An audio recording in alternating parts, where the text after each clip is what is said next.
สวัสดีท่านผู้ฟังที่เคารพครับพบกับรายการทนายความพบประชาชนทางสถานีวิทยุวัดไหวหินนะครับคลื่น FM 104.50 เมกะเฮิรตซ์ทุกวันเสาร์นะครับพบกับผมทนายสุรชัยหาจินวัฒน์10 ถึง 11 นาฬิกาโดยประมาณวันนี้วันเสาร์ที่22 เมษายน 2566นะครับใกล้เลือกตั้งแล้วเหลืออีกไม่ถึงเดือนเนาะวันที่14 พฤษภาวันอาทิตย์8 โมงเช้าถึง5 โมงเย็นนะ 17.00 น.เดิมมันแค่15 นาฬิกาแต่ครั้งที่แล้วก็17 นาฬิกานะครับคือ8 โมงเช้าถึง5 โมงเย็นตอนนะครับบัตรสีม่วง มี2 บัตรนะบัตรสีม่วงเลือกคน และบัตรสีเขียวก็เลือกพรรคดูดีๆนะผู้สมัครเยอะนะอย่างลำพูนนี่เขต 1นี่9 คนเลือกคนเดียวก็เขตละคนนะเนาะเลือกเขตละคนใช้ประชากรว่าลำพูนมี2 เขต1ก็เมืองป่าซางแม่ทาบ้านที่อะไรก็เมืองเนาะปันดี ก็ในเมืองก็หาเสียงกันติดป้ายน่าจะหลากหลายเบอร์เยอะจำไม่ได้ต้องจดเขต 2ที่ลีบ้านโฮ่งป่าซางด้วยไหมลีหาเสียงไกลหน่อยแต่ในเมืองหาเสียงแคบหน่อยต้อง ลีประมาณ10 เบอร์เชียงใหม่10เขตนะเดิม11เป็น10ดูเบอร์ด้วยนะครับเท่าที่ผมสังเกตนี่มันที่ลำพูนนะเบอร์พรรคมันก็เป็นเบอร์2 ตัวส่วนใหญ่แต่เอาแน่ไม่ได้เนาะเพราะมันมีพรรคมันเป็นเบอร์2 เบอร์ไหม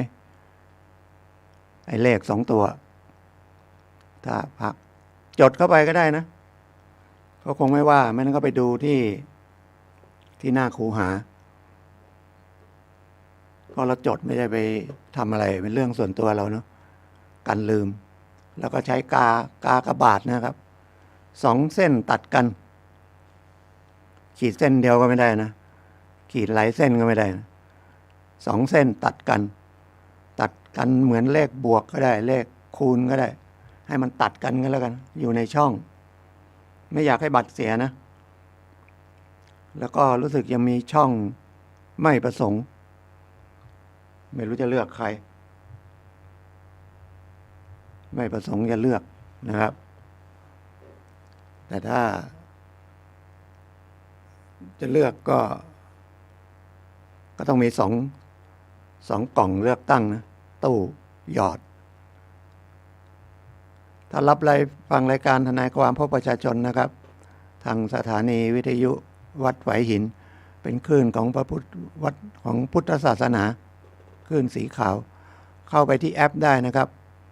สถานีวิทยุพระพุทธศาสนาสีขาวแอปก็จะฟังชัดเจนเลยนะครับถ้าคลื่น FM นี้ก็ชัดเจนนะไปถึงโน่นผมอยู่ลำพูนยังได้ยินเลยชัดเลยนะครับ 104.50 เมกะเฮิรตซ์นะจากขึ้นไปทางสันทรายแม่โจ้แม่ริมมาเลยขึ้นไปถึงโน่นเกือบถึงแม่แตงนะครับเลยเป็นรอบเมืองนี่ชัดเจนหมดนะก็เป็นคลื่นศาสนาแล้วก็ของคสทช.ก็มีผังรายการว่าสัปดาห์หนึ่งก็ควรมีรายการกฎหมายรู้สึกของวัดไหวหินก็มีตอนเช้าตี 4 ตี 5นะทนายเดี๋ยวนึกชื่อมาออก มาออกรายการ แล้วก็วันไหนไม่ทราบเนาะของผมวันเสาร์นะครับ บางทีก็อาจจะเป็นเทปบ้าง วันนี้ก็คุยอีกครั้งแล้วกันนะ เหตุฟ้องหย่าที่ไม่มาคุยมีเยอะ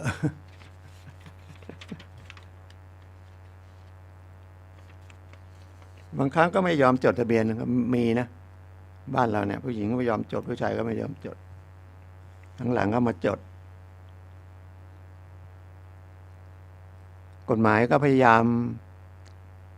ดูแล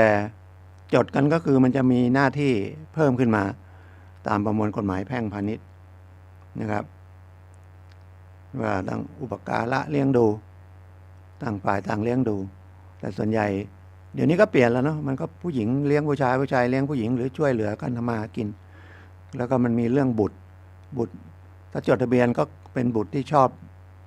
ด้วยกฎหมายทั้งฝ่ายหญิงฝ่ายชายถ้าไม่จดก็เป็นของฝ่ายหญิงยกเว้นบุตรฝ่ายชายไม่ยอมจดแต่ไปขอรับรองบุตรก็ไปยื่นที่ศาลเยาวชนและครอบครัวว่าเราเป็นบิดานะครับแล้วให้ศาลสั่งว่าเป็นบิดาโดยชอบนะครับแต่ผู้หญิงไม่ต้องขอนะเป็นนางสาวมีลูกก็เบิกสวัสดิการของรัฐบาลได้กันแล้วกันนะของเอกชนไม่แน่แต่ของราชการหมายถึงของรัฐวิสาหกิจด้วยนะครับไฟฟ้าอะไรพวกนี้การไฟฟ้าของธกส.ของธนาคารที่เป็นรัฐวิสาหกิจนะครับแต่เป็นบริษัทนี้ไม่แน่นะจริงๆการจดทะเบียนสมรสมันก็เป็นสิทธิ์นะตามรัฐธรรมนูญสิทธิ์ของบุคคลจะจดหรือไม่จดก็ได้แต่จดมันก็ลูกก็เป็นลูกที่ชอบด้วยกฎหมายทั้งสองฝ่ายเพราะว่าถ้ามันก็ต่อไปอีกเรื่องกฎหมายแพ่งว่ามันก็เรื่องมรดกเรื่องครอบครัวเรื่องมรดกตอนนี้ในห้องส่งมันไม่ได้เปิดแอร์ ผมพยายามเปิดไม่ได้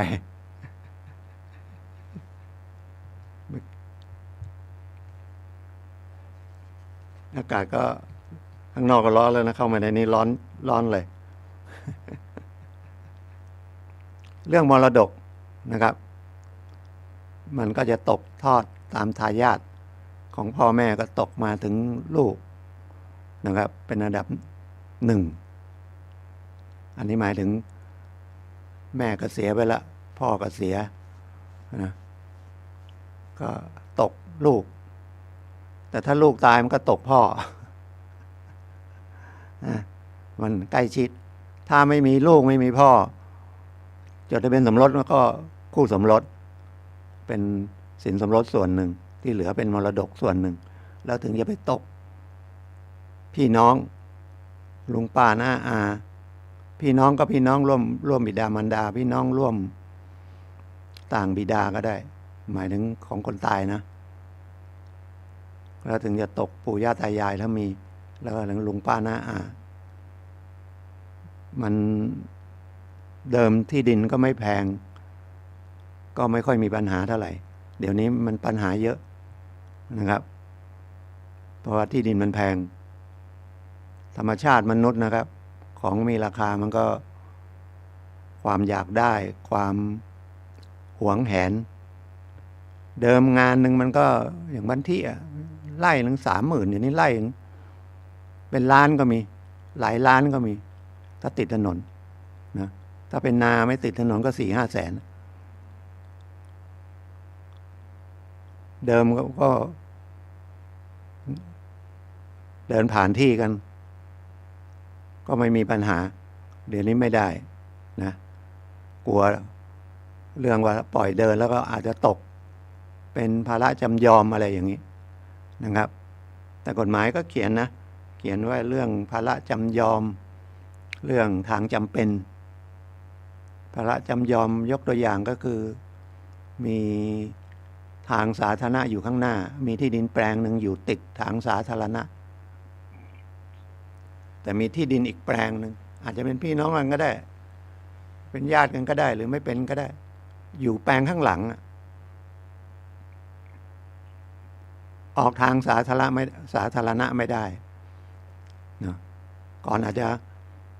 ให้เดินผ่านกันได้พี่น้องกัน ไปมาข้างหน้าขายคนอื่นไปคนอื่นเขาไม่ให้ผ่าน เกิดไปทำหมู่บ้านจัดสรรเลย เดือดร้อนเลยนะออกไม่ได้ อันนี้ก็ต้องไปร้องศาลขอทางจำเป็น เท่าที่เรา เดี๋ยวนี้สะดวกก็คือประมาณ 4-5 เมตรยาวไปตามทางที่เราจะออกประมาณนะครับ ก็คือรถปิกอัพรถเก๋งเดินได้ แต่เราก็ต้องเสียเงินค่าใช้ทางเขานะหมายความว่าข้างหลังนี่ออกไปไหนไม่ได้แล้วนะออกไปข้างหลังก็ไม่ได้มีภูเขาออกไปทางซ้ายทางขวาก็เป็นหนองน้ำเอาสมมุติง่ายๆอย่างนี้ออกไปไม่ได้มีทางเดียวที่จะออกก็คือออกไปข้างหน้าที่ทางสาธารณะนะครับเพราะว่ากฎหมายบอกทางสาธารณะที่สะดวกที่สุดสะดวกนะอาจจะไกลแต่สะดวกก็ได้ก็ต้องใช้สิทธิ์ทางศาลใช้คำร้องนะครับก็ร้องที่ศาลจังหวัดเป็นคดีแพ่งนะครับแล้วก็ต้องส่งสำเนาคำร้องไปยังที่ดินแปลงที่อยู่ข้างหน้าด้วยนะยื่นเป็นคำร้องเข้าไปก่อนขอทางออกเขาอาจจะมาเขาต้องมา มาสู้คดีว่าใช่ไม่ใช่แล้วศาลจะพิพากษาก็เอาอันนี้ไปจดกับที่ดินนะว่าเป็นทางภาระจำยอมนี่ใช้เฉพาะแปลงข้างในนะถ้าแปลงข้างในไปขายคนอื่นอีกเปลี่ยนเจ้าของรู้สึกนะเดี๋ยวเพราะว่ามันให้ที่ดินก็เจ้าของและบริวารออกได้แต่ถ้าเกิดเปลี่ยนมือก็น่าจะมีปัญหานะฉะนั้นถ้าแบ่งที่แบ่งทางแต่ถ้ามันเป็นพี่น้องกันแล้วแบ่งแล้วออกไม่ได้เนี่ยต้องให้ทางออกนะเป็นแบ่งก็ออกทางที่ใกล้ที่สุดทางสาธารณะอย่าให้เงินนะมาเงินบาทเนาะมาบาดใจกันแล้วกันนะพี่น้องกันก็ลูกพ่อแม่เดียวกันมรดกก็ของพ่อแม่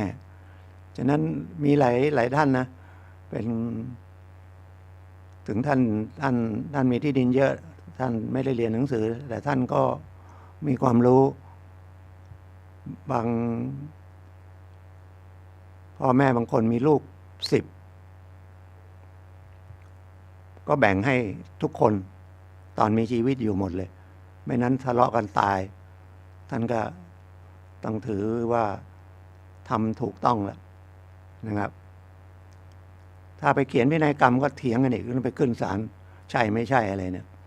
แต่ถ้าแบ่งกันตอนมีชีวิตเลยก็ไปที่สำนักงานที่ดินเลยแต่บางคนไม่ทำอย่างนี้เพราะบางทีก็อาจจะมีที่ดินน้อยแต่ที่ผมบอกนี่ที่ดินเยอะนะมีที่ดินยกให้ลูกคนละ20-30 ไร่ใครเป็นนาก็ได้เยอะหน่อยใครอยู่ติดถนนก็ได้น้อยหน่อยได้ถนนด้วยได้นาด้วยแล้วก็ได้ไปก็จะขายจะอะไรก็ท่านก็ทำใจแล้วนะเพราะว่ายกให้ไปแล้วเพราะว่าพอยกให้ไปแล้วเขาก็มีครอบครัวลูกไม่อยากขายแต่สะใภ้หรือเขยอยากขายก็อาจเอาไปไว้ธนาคารไปอะไรโดนส่งไม่ได้โดนลิฟต์โดนอะไรไปมันก็เป็นเรื่องหมุนเวียนไปเรื่องธรรมชาติมันจะเป็นเจ้าของอยู่ตลอดเวลามันเป็นไปไม่ได้นะครับเรื่องที่ดินสำคัญที่เรื่องหย่ากันนี่ก็ ที่ผมเกริ่นไว้ก่อนนะ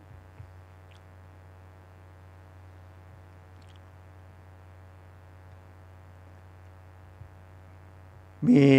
เขาถามมาในรายการของคลื่น106.5 สถานีของรัฐสภานะครับเป็นผู้หญิงแล้วก็แต่งงานกับผู้หญิงคนไทยก็โทรถามว่าผู้ชายเคยจดทะเบียนสมรสด้วยกันแต่เป็นคนต่างด้าวคนต่างประเทศอาจจะเป็นฝรั่งเป็นเยอรมันเป็นอะไรกันแล้วแต่นะเป็นฝรั่งเศสเป็นอังกฤษเป็น หรือเป็นประเทศอื่นแล้วกันนี่ก็ออกเดินทางกลับไปแล้วก่อนไปไม่ได้หย่านะครับตอนนี้ก็มีคนอยากแต่งงานด้วยเขาก็อยากจดทะเบียนสมรสด้วยนี่มันคนจะจดทะเบียนสมรสต้องเป็นคนไม่เคยจดทะเบียนไม่มีคู่สมรสขณะจดทะเบียนสมรสคู่สมรสที่ถูกต้องโดยกฎหมายนะก็คือจดทะเบียนสมรสด้วยกันเขาตรวจได้นะครับเอาเลขบัตรประชาชนก็ตรวจไปอย่าไปโกหกนะโกหกมันแจ้งความเท็จอีกเดี๋ยวนี้เช็คได้ก่อนเช็คไม่ได้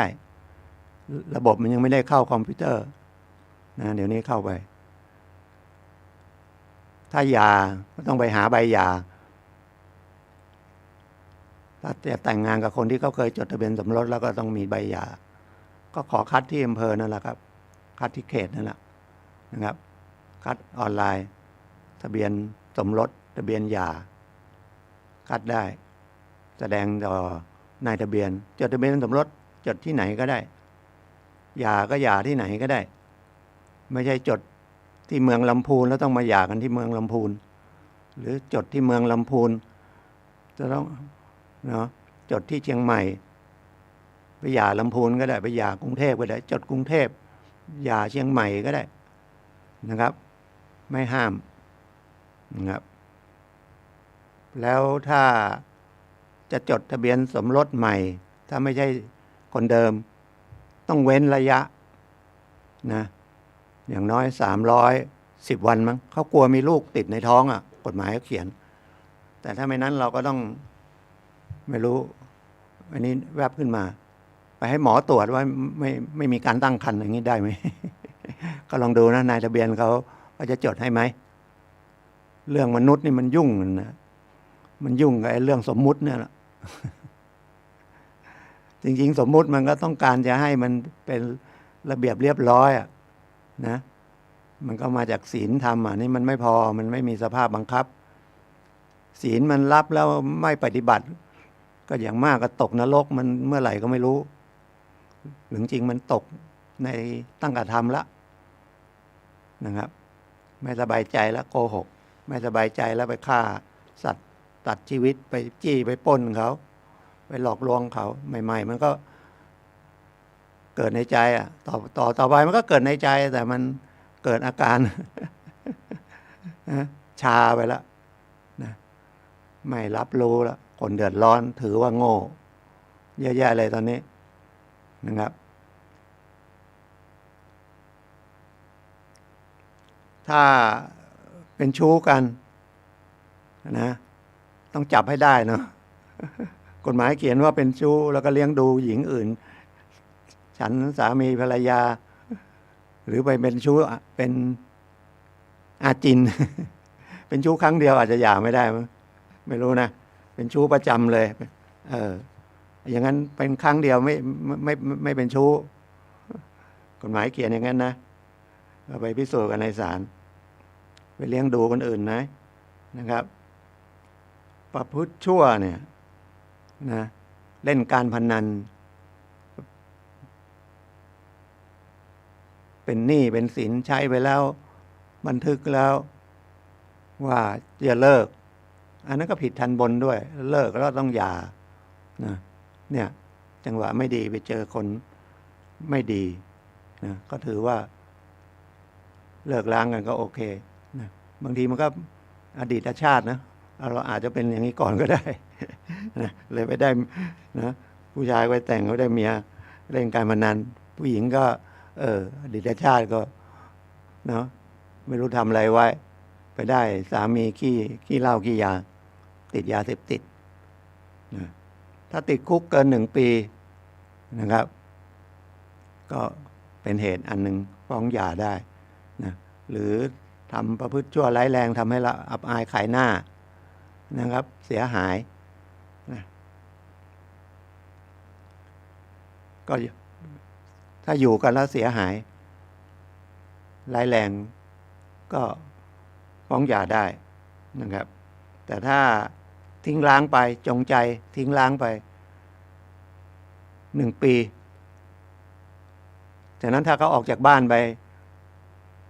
ติดต่ออะไรไม่ได้ เริ่มแต่ติดต่อไม่ได้แล้วหายไปไหมสูญหายไหมหรือยังติดต่ออยู่ได้ แต่ไม่ยอมกลับมา บอกจะมาก็ไม่ยอมมาอย่างเงี้ยอันนี้ต้องไปหาหลักฐานไว้ก่อน ก็คือไปบันทึกที่ประจำวันที่สถานีตำรวจ ว่าชายคนนี้เคยเป็นสามีภรรยาจดทะเบียนสมรสเสร็จแล้ว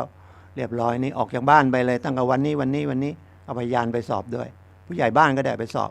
ออกจากบ้านไปเลยไม่เคยกลับมาหาเลยเนาะมันจะนับเวลาไปเนาะพอพ้น1 ปีไปแล้ว ระหว่าง1 ปีนี้ก็เอาผู้ใหญ่บ้านนู่นด้วยเนาะไปสืบด้วยว่าไม่เคยเห็นนะหรือเอาถ้ามีลูกมีเต้าก็เอาลูกไปเบิกความได้ ถ้าลูกอายุพอคุยรู้เรื่องแล้วพ่อออกบ้านไปไม่เคยกลับมาเลย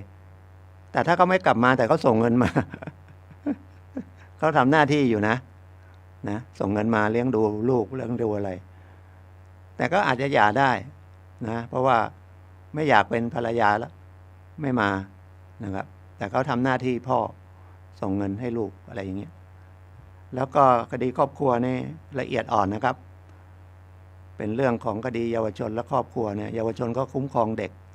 นะครับคุ้มครองเด็กว่าเด็กยังอายุน้อยก็ต้องคุ้มครองนะครับอายุไม่เกินยังไม่ถึง18นะเป็นศาล12ไม่ถึง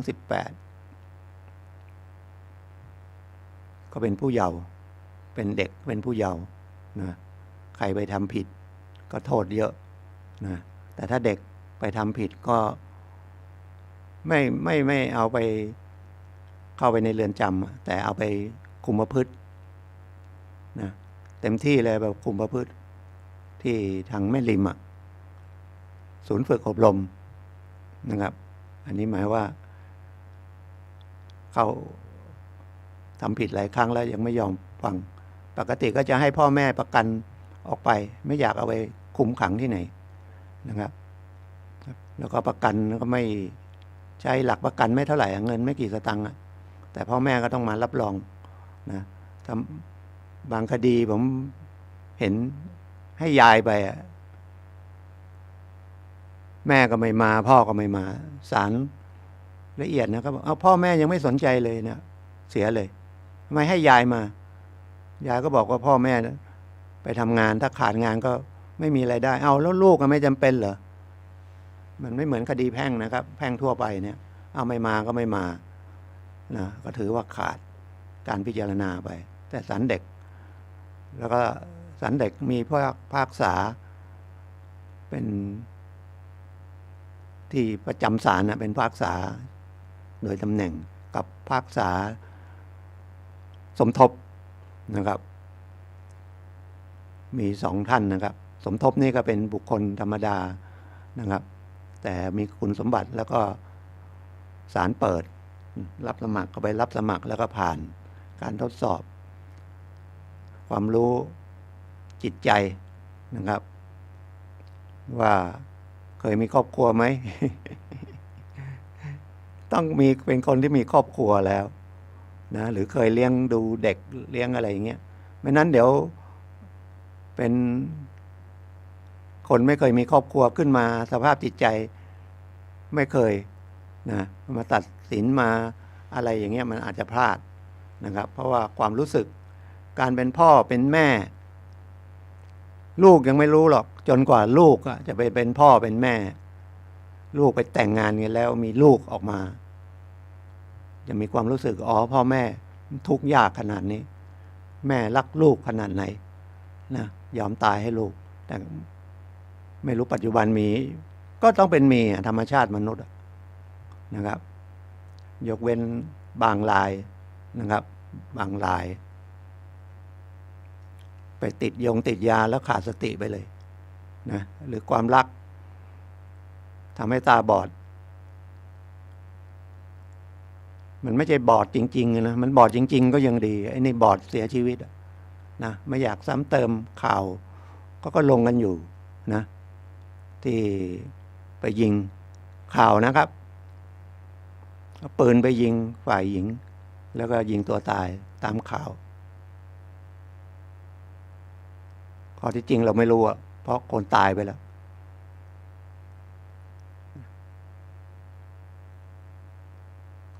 ก็ต้องพิสูจน์นะถึงจะตายอย่างนั้นแต่ว่าถ้าไม่ติดใจทั้งพ่อแม่คนตายไม่ติดใจก็เอาที่ตำรวจพิสูจน์ว่าโดนยิงที่ยิงไม่ต้องเอาปืนมาดูหัวกระสุนอะไรพวกนั้นแล้วบาดแผลมันยังไงนะครับมัน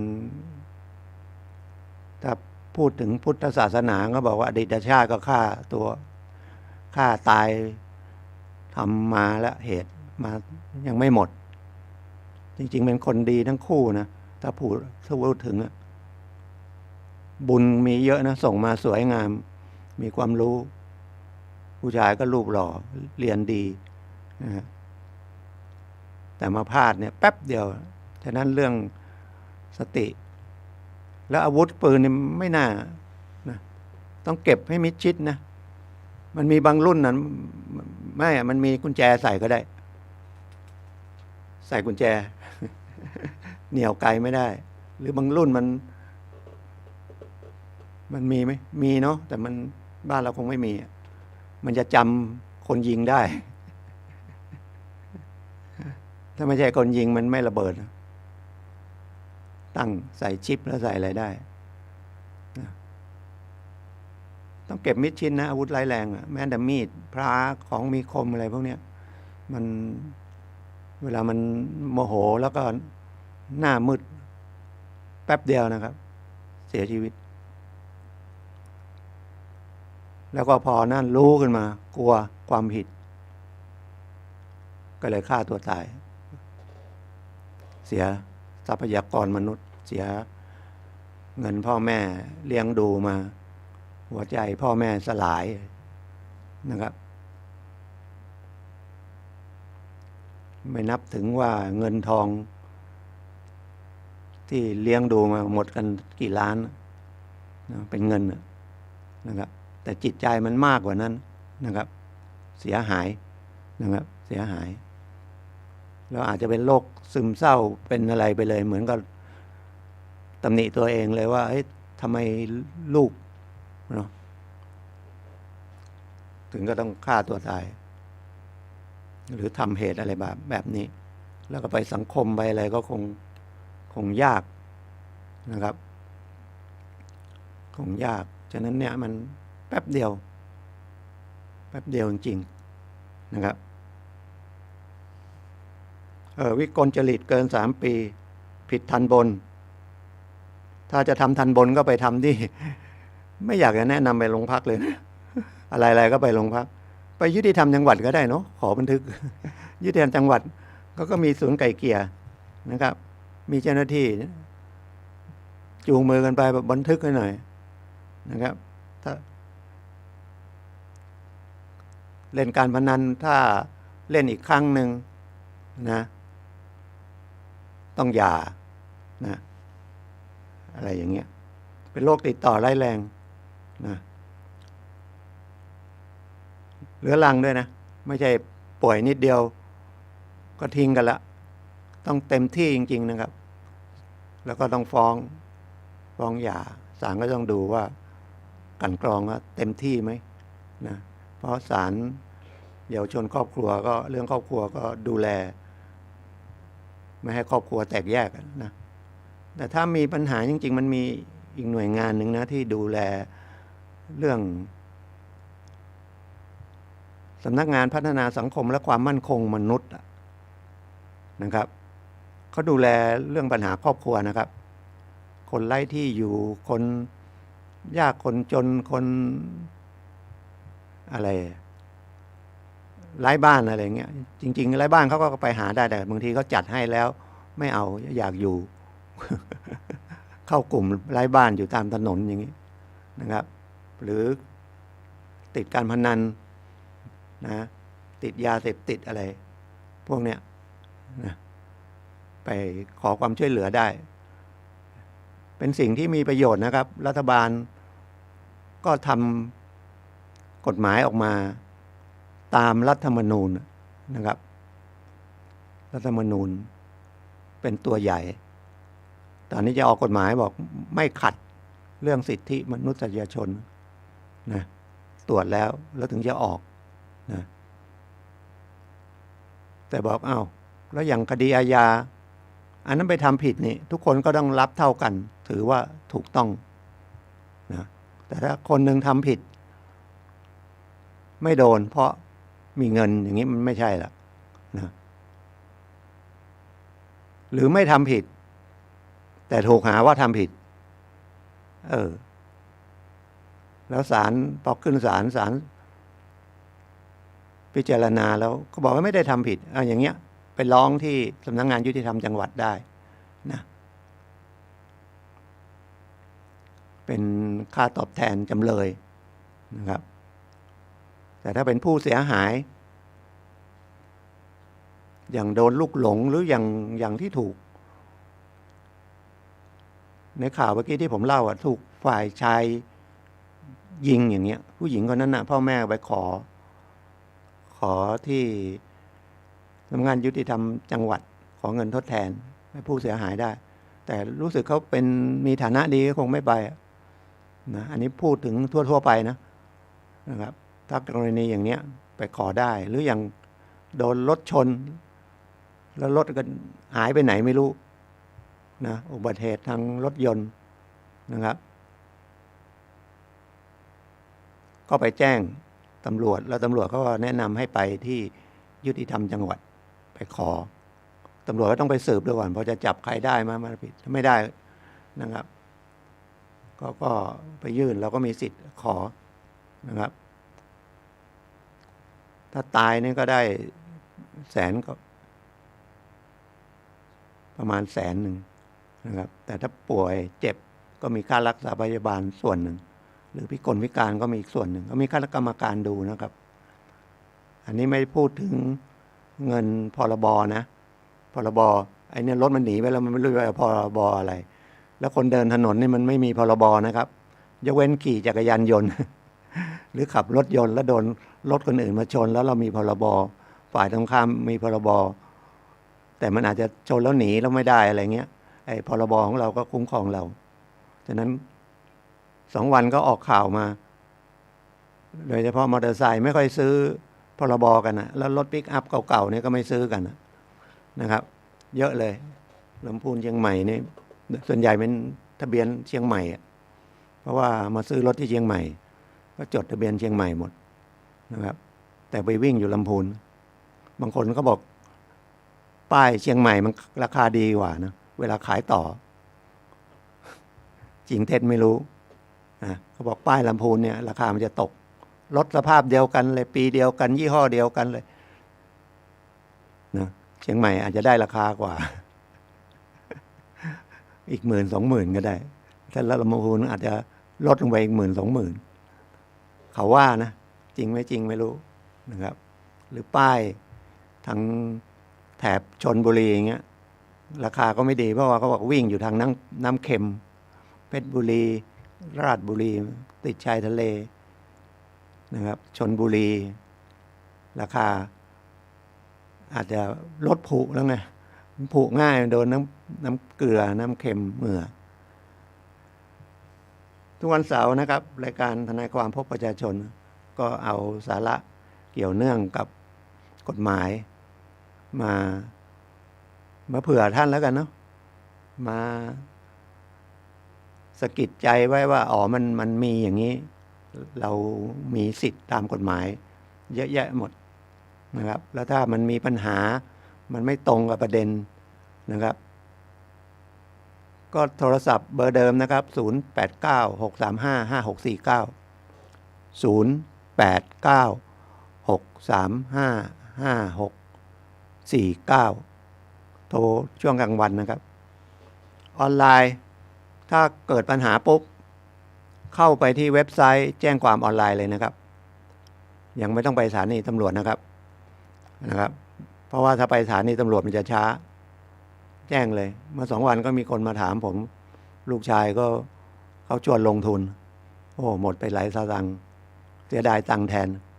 นะจริงๆก็ต้องเงินพ่อเงินแม่แล้วนะอายุยังประมาณ20หรือไม่นั้นเดี๋ยวนี้เด็กเก่งเนาะก็ทำอะไรได้ดีแต่อาจจะประสบการณ์น้อยก็เลยนะครับหลงเชื่อท ทำไมไม่ถามตัวเองว่าถ้าเขากำไรดี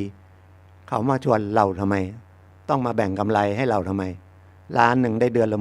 10,000เราก็เห็นละอยากได้เงิน10,000ก็ไปเอาเงินพ่อแม่มานะพ่อฝากไว้ล้านหนึ่งได้ดอกเบี้ยเท่าไหร่ปีละ10,000เดี๋ยวหนูเอาไปลงทุนนะขอสัก500,000ก่อนก็ได้เนาะได้เดือน5,000น่ะเนาะแล้วเชื่อได้ไงโอ้เขาลงกันทั้งนั้นเลยเชื่อได้คนนี้น่านับถือไม่เกิน3 เดือนเรียบร้อยหายไปแล้วแล้วมันจะเข้ามาทางไหนอ่ะมันเข้ามาทางเนี้ย Facebook อ่ะนะตอนนี้ผมเห็น2 อันเลยใหญ่มากเลยแต่กลัวเข้าไปใน Facebook อ่ะมันจะมี Facebook นะครับเข้าไปเนี่ยที่บางจากอ่ะเอสโซเนี่ยก็รวมกันละเขามีลงกันแล้วเขาบอกลงทุนแค่1,000 บาทหรือ1,500เนี่ยได้ผลตอบแทนเยอะแยะเลยคนเข้าไปดูโอ้โห5-6 แสนคนละแป๊บเดียวเลขอันหนึ่งก็ของบริษัทอมตะที่จัดสรรที่ดินอุตสาหกรรมอ่ะคุณวิกรมอ่ะก็คล้ายๆอย่างเงี้ยลงทุน1,000 เดียวได้ตอบแทนเยอะแยะเลยผมไม่แน่ใจว่ามันจริงมันเท็จนะครับก็ลองเช็คดูแล้วกัน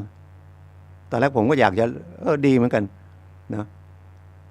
ระดมเงินคนไทยก็มีหุ้นในปั๊มน้ำมันสักเล็กๆน้อยๆได้ปันผลดีกับฝากธนาคารไว้แต่ถ้าเป็นหุ้นเนี่ยมันขึ้นลงนะคำว่าขึ้นลงเนี่ยถ้ามีความ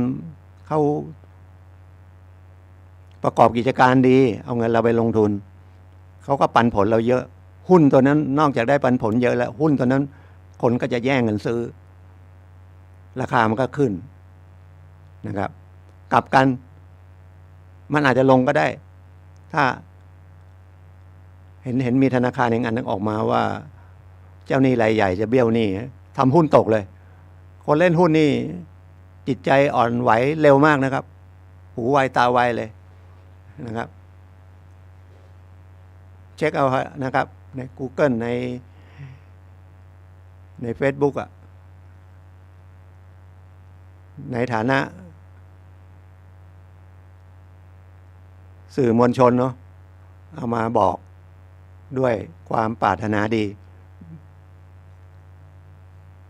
พูดกันไว้ก่อนเดี๋ยวผมอยู่ดีโดนฟ้องหมิ่นประมาทออกทางรายการวิทยุด้วยโอ้ยุ่งกันใหญ่เลยนะทนายก็กลัวเนาะเป็นคดีอย่างเงี้ยใครก็กลัว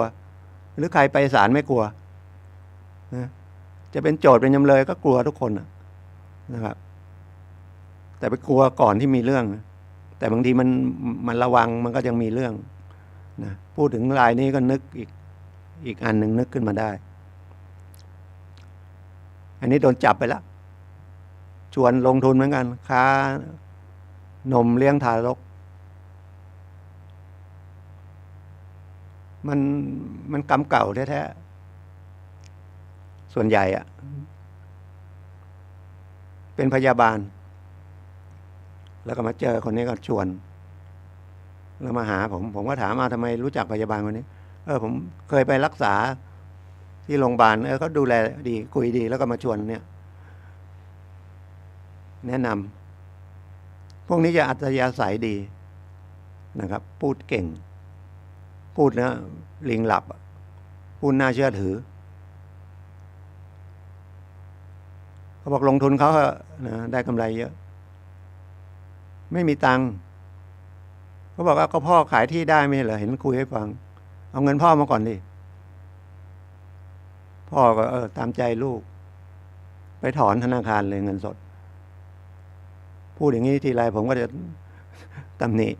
ธนาคารอีกว่าทำไมไม่ทักท้วงหน่อยเอาไปทำอะไรแต่ผมก็เคยไปคุยกับพนักงานธนาคารพวกเคาน์เตอร์แม้แต่ผู้จัดการเขาบอกเคยพูดแล้วเขาไม่ฟังเลยไม่อยากพูด แล้วก็พูดตอนนั้นเขาเกิดอารมณ์จะถอนไม่ให้เขาถอนเขาก็จะไปโวยก็เสียชื่อธนาคารนะครับถอนไป800,000 2 ครั้ง1.6 ล้านมาถามผม แล้วก็มีหลักฐานบอกมีเขียนเป็นสัญญากู้ไว้ ผมบอกฟ้องได้คำพิพากษานะผมแต่เงินเนี่ยโอกาสยากนะแล้วก็อยู่ในเรือนจำแล้วเขาช่อโกงก็หลอกนั่นแหละเยอะแยะเลยพูดถึงตรงนี้ก็อีกอันหนึ่งก็ฝากไว้นะครับขายที่ดินผ่านทาง Facebook ขายที่ดินขายบ้านจัดสรรขายรถ SUV ขายบ้านหลังเล็กๆน้อยๆขายคอนเทนเนอร์ทำเป็นบ้านไปเช็คเลยไปดูสถานที่เลยไปดูของจริงเลยนะครับอย่าเอาเงินไปโอนไปก่อนอะไรอย่าไว้ใจเลยนะครับจะบอกว่าผมขี้กลัวก็ขี้กลัวนั่นแหละเพราะไปนั่งโรงพักวันหนึ่ง10 กว่ารายคดีอย่างนี้หมดเลยแล้วอันนี้ก็เพื่อนก็โดนเองไปซื้อที่วางล่วงหน้าไปเขาติดเลยบ้านจัดสรร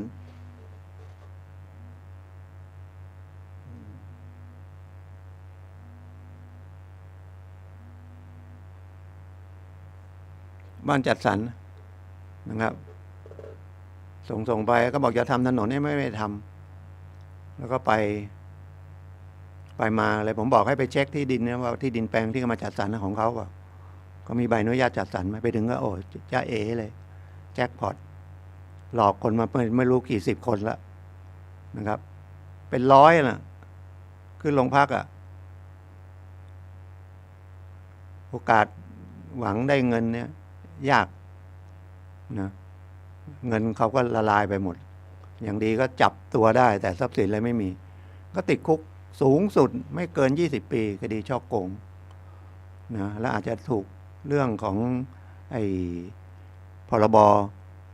คอมพิวเตอร์อันนั้นอีกนะอีกคดีหนึ่งนะครับพรบคอมพิวเตอร์ก็ปรับสูงหน่อยแต่โทษไม่มากเท่าไหร่นะจะเป็น2 ข้อหาเมื่อกี้ก็โทรเข้ามาไลน์ที่เมื่อกี้ว่าหลานเสียไป6ลูกกับหลานเสียไปหลายแสนนะโทรหาวันกับเช้าแล้วเช้าก็บอกไปแล้ววันนี้จะไปโรงพักนะนี่โทรเข้ามาอีกก็เลยยังไม่ได้รับเดี๋ยวสัก10 นาทีวันนี้รู้สึกจะเข้าก่อนรายการนิดนึงนะตอนนี้เหลือประมาณ15 นาทีนาฬิกาในสถานีนะครับก็เป็นอุทาหรณ์นะผมเอาเรื่องกฎหมายมาไม่ใช่ตำหนิติเตียนใครถ้าเสียก็ต้องทำใจเพราะความโลภของเราเองนะครับมันไม่มีที่ไหนฮะอย่างคุณได้กำไรเยอะจะมาชวนผมค้าไหมนะครับก็ไปเข้าธนาคารนะครับเป็นสตาร์ทอัพนะครับหรือทำพรีออเดอร์นะไม่ต้องลงทุนพรีออเดอร์ก็คือลงโฆษณาสินค้าอะไรสักอย่างบอกจะทำอย่างเงี้ยหรือพิมพ์หนังสือก็มีขายของขายผ้าขายเสื้ออะไรก็มีนะจะทำ1,000 ตัวเป็นอย่างเงี้ยนะถ้าหลังจากนั้นจะขาย1,500แต่ถ้ามาพรีออเดอร์ขาย1,000 เดียวเนาะก็หมายว่าคุณมาร่วมหุ้นเขาต้นทุนเขาอาจจะประมาณ800 700อะไรเงี้ยเขาขาย1,000 ตัวสมมุตินะก็ได้หลายตังค์เนาะ1,000 ตัวได้กำไรก็1,000 หมื่นแสนละ100 นึงนะครับได้กำไรตัวละ100ก็10,000,000ละเด็กรุ่นใหม่ก็ทำอย่างนี้นะครับแต่มันต้องมีการต่อเนื่องมีอะไรกันนะครับเงินเขาถึงบอกเห็นมัน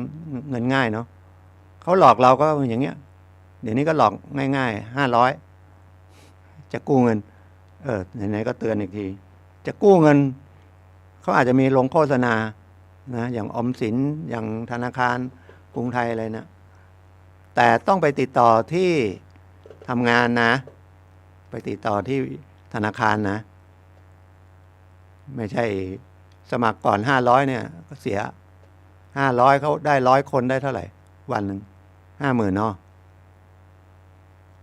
เดือนนึงได้เท่าไหร่คูณ30คูณไม่ถูกแล้ว10 วันก็500,000นะแล้วเดี๋ยวเขาก็เปลี่ยนลูกเล่นไปเรื่อยนะครับฉะนั้นไอ้โทรศัพท์อะไรมาเบอร์มันไม่ใช่ไม่ควรจะรับ หรือถ้ารับแล้วเขาให้ทำอะไรไม่ต้องทำไม่มีนะเขาปลอมเยอะแยะเลยเป็นเอกสารราชการเป็นไฟฟ้าเป็นหน่วยงานอะไรไม่รู้บังคับคดีเป็นศาล108นะครับอย่านะครับบอกผู้สูงอายุที่บ้านด้วยคนที่ฟังถ้ายังนะหรือคนที่ฟังเป็นผู้สูงอายุก็บอกลูกบอกหลานแต่นี่บอกลูกบอกหลานเขาจะเชื่อไหมนะไม่นั้นก็บอกตัวเองนะครับ เราต้องดูแลร่างกายเราก็ให้อาหารกายนะครับ แต่มนุษย์เนี่ยมันไม่ใช่มีแต่ร่างกายมันมีตัวใหญ่เลยจิตใจเราให้ความรู้เขานะถ้าเป็นทางฝรั่งก็บอกให้ความรู้แก่สมองนะครับแต่จริงทางพุทธศาสนาเนี่ยมันให้แก่จิตใจนะครับเพราะสมองมันก็เป็นแค่ส่วนหนึ่งของร่างกายรับคำสั่งจากจิตใจทั้งนั้นนะครับโลภโกรธหลงนะให้มันมีทุกคนนะครับให้มันพอดีนะครับโลภมากก็เสียมากโลภมากลาภหายนะครับฉะนั้นให้ระมัดระวังนะครับของสมาธิของสถาบันพลังจิตานุภาพก็เข้าไปตอนนี้ก็เปิดสอนออนไลน์นะไม่ต้องไป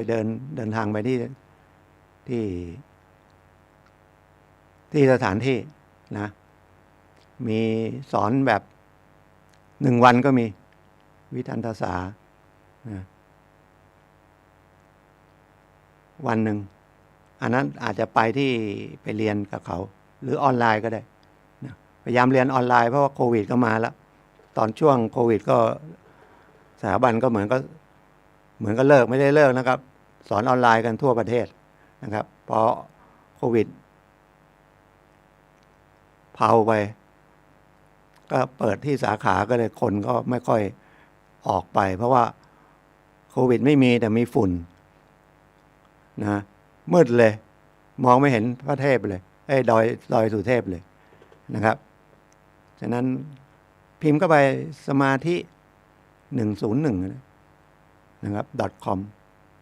หรือพิมพ์ของครูสมาธิก็ได้หรือพิมพ์หลวงพ่อวิริยังก็ได้นะครับหรือเราจะฟังธรรมะของครูบาอาจารย์อื่นก็ได้อันนี้ก็เป็นอาหารทางจิตใจเรานะครับได้เตือนสติเรานะวันนี้ก็เดี๋ยวขออนุญาตออกจากรายการก่อนตามในการนี้10 นาทีนะครับหมดแรงแล้วหมดเสียงแล้วนะครับก็ขอทุกท่านโชคดีครับนะครับพบกันใหม่วันเสาร์หน้าสวัสดีครับ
low test low test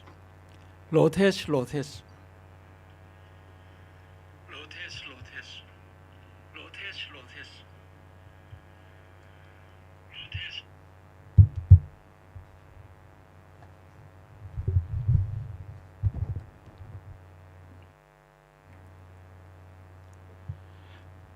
ลุกขึ้นมาฉายแสงเถิดชีวิตเป็นเช่นเจ้าสร้าง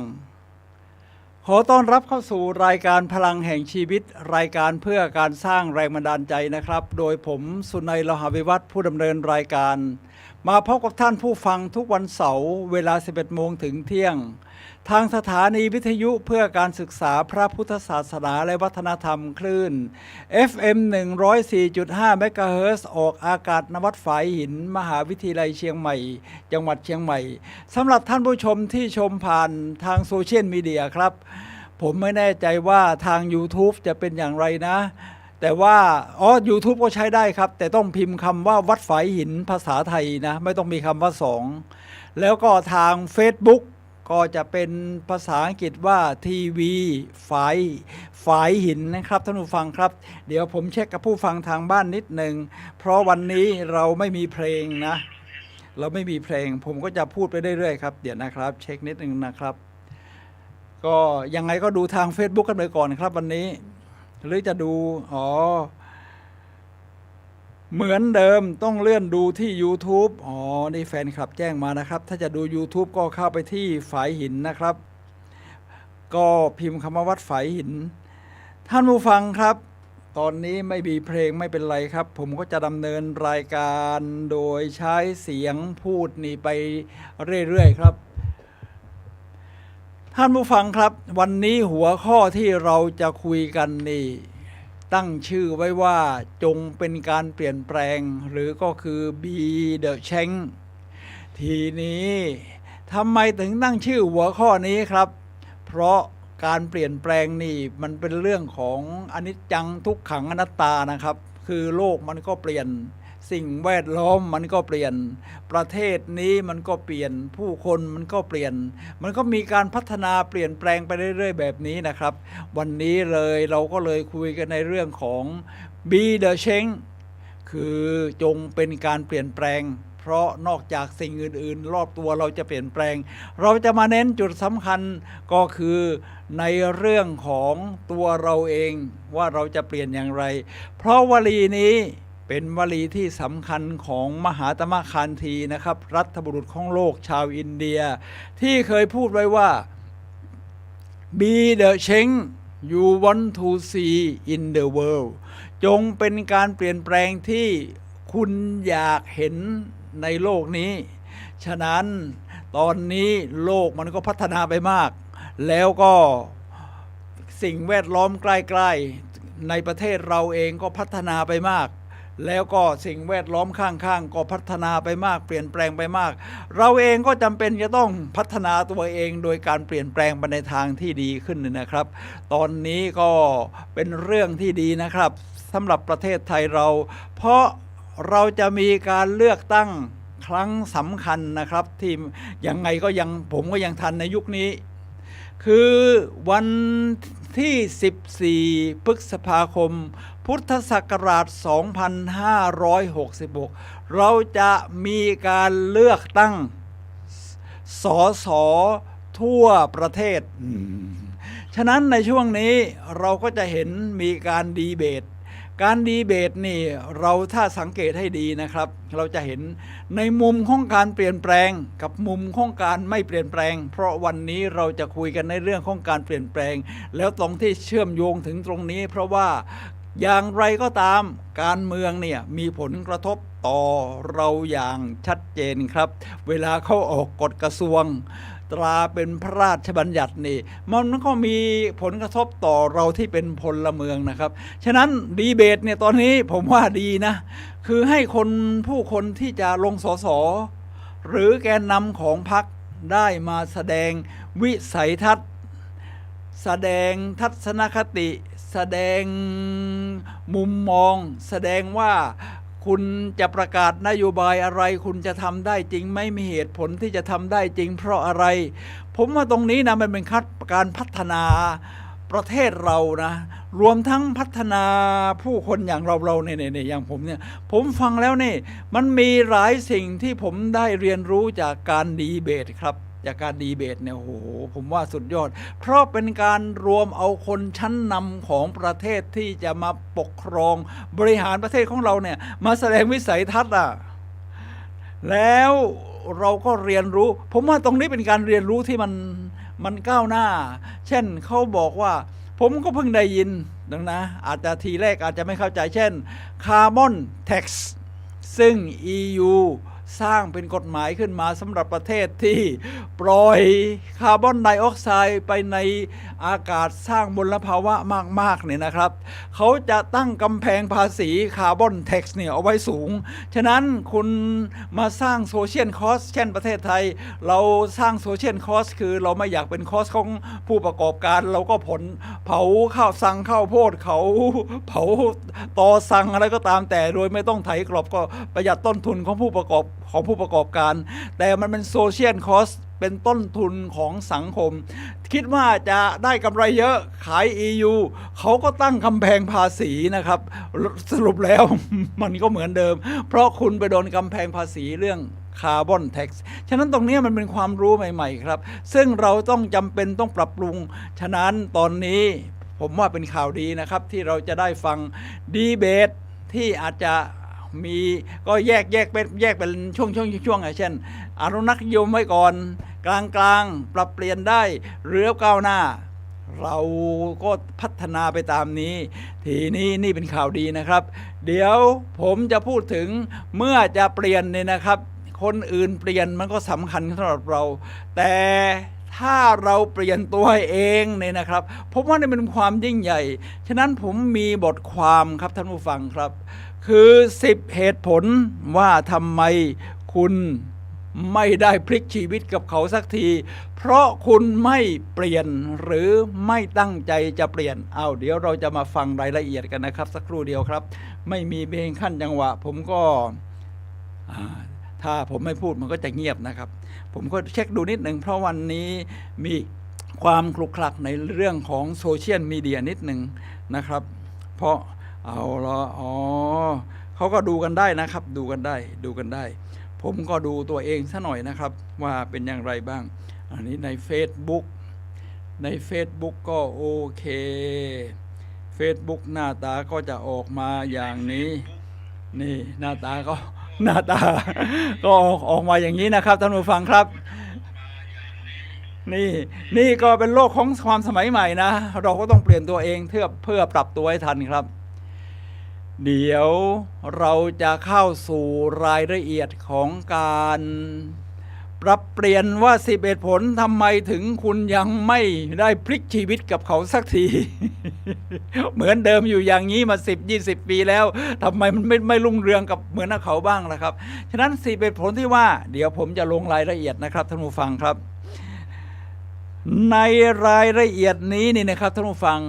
วันนี้ถ้าท่านผู้ฟังแล้วเอานำไปพัฒนาชีวิตปรับเปลี่ยนตัวเองไปในทางที่ดีขึ้นเนี่ยคนที่ดีใจที่สุดก็คือผมนะเพราะว่าผมพูดแล้วมีคนเอาไปทำตามแล้วก็เป็นการสอนตัวผมเองด้วยเพราะผมก็อยากจะเปลี่ยนด้วยแนวทางแบบนี้นะครับไม่ใช่ว่าตั้งใจจะมาบอกกล่าวคนอื่นตั้งใจจะมาสอนตัวเองจริงๆครับท่านผู้ฟังครับเดี๋ยวเราจะเริ่มในข้อที่1กันก่อนนะ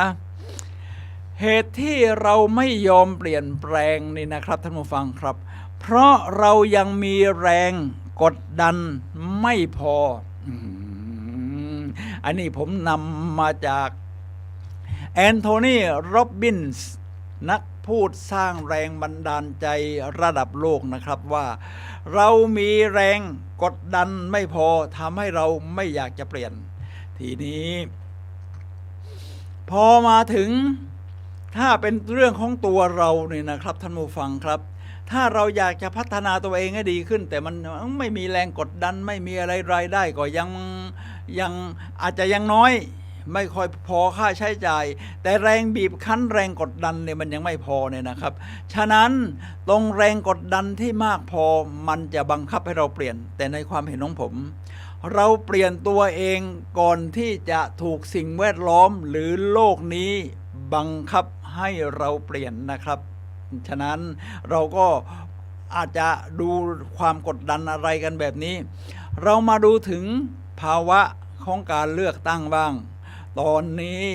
มันก็มีพรรคต่างๆนะครับผมดูแล้วพรรคที่เป็นพรรคเก่าแก่ที่นับว่าได้ว่าเป็นสถาบันนะคือมันมีพรรคทั้งพรรคเฉพาะกิจนี่ครับนี่เดี๋ยวเราจะผมจะพูดถึงเห็นถึงการเปลี่ยนแปลงเพราะยังไงการเมืองมันก็เกี่ยวข้องกับเราชัดๆนะครับเอาผมยกตัวอย่างถ้าจะยกตัวอย่างเนี่ยครับมันกระทบยังไงเอาสมมุติว่าถ้าเดี๋ยวผมยกตัวอย่างทีหลังก็ได้ครับเอาเป็นว่าพรรคเก่าแก่อย่างประชาธิปัตย์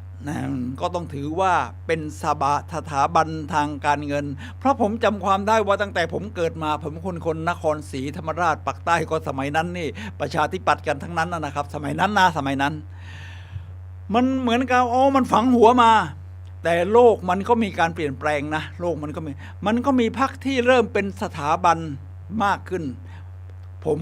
ยังไม่ได้พูดถึงพรรคเฉพาะกิจนะท่านก็พิจารณาเอาเองละกันผมก็ไม่อยากจะเอ่ยชื่อว่าพรรคเฉพาะกิจมันมีพรรคอะไรบ้าง พรรคเฉพาะกิจฉะนั้นพรรคที่ยืนยาวเนี่ยก็ยอดเยี่ยมอีกพรรคหนึ่งก็คือพรรคเพื่อไทย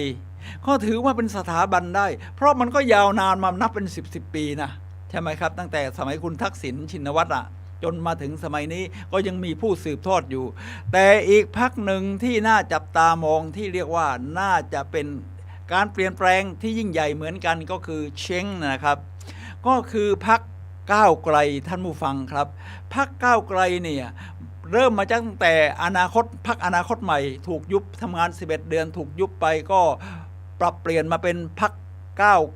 วไกลนะครับพรรคก้าวไกลพรรคก้าวไกลนี่ทำงาน4 ปีในฐานะฝ่ายค้านที่ผ่านมาเราก็จะเห็นชัดว่า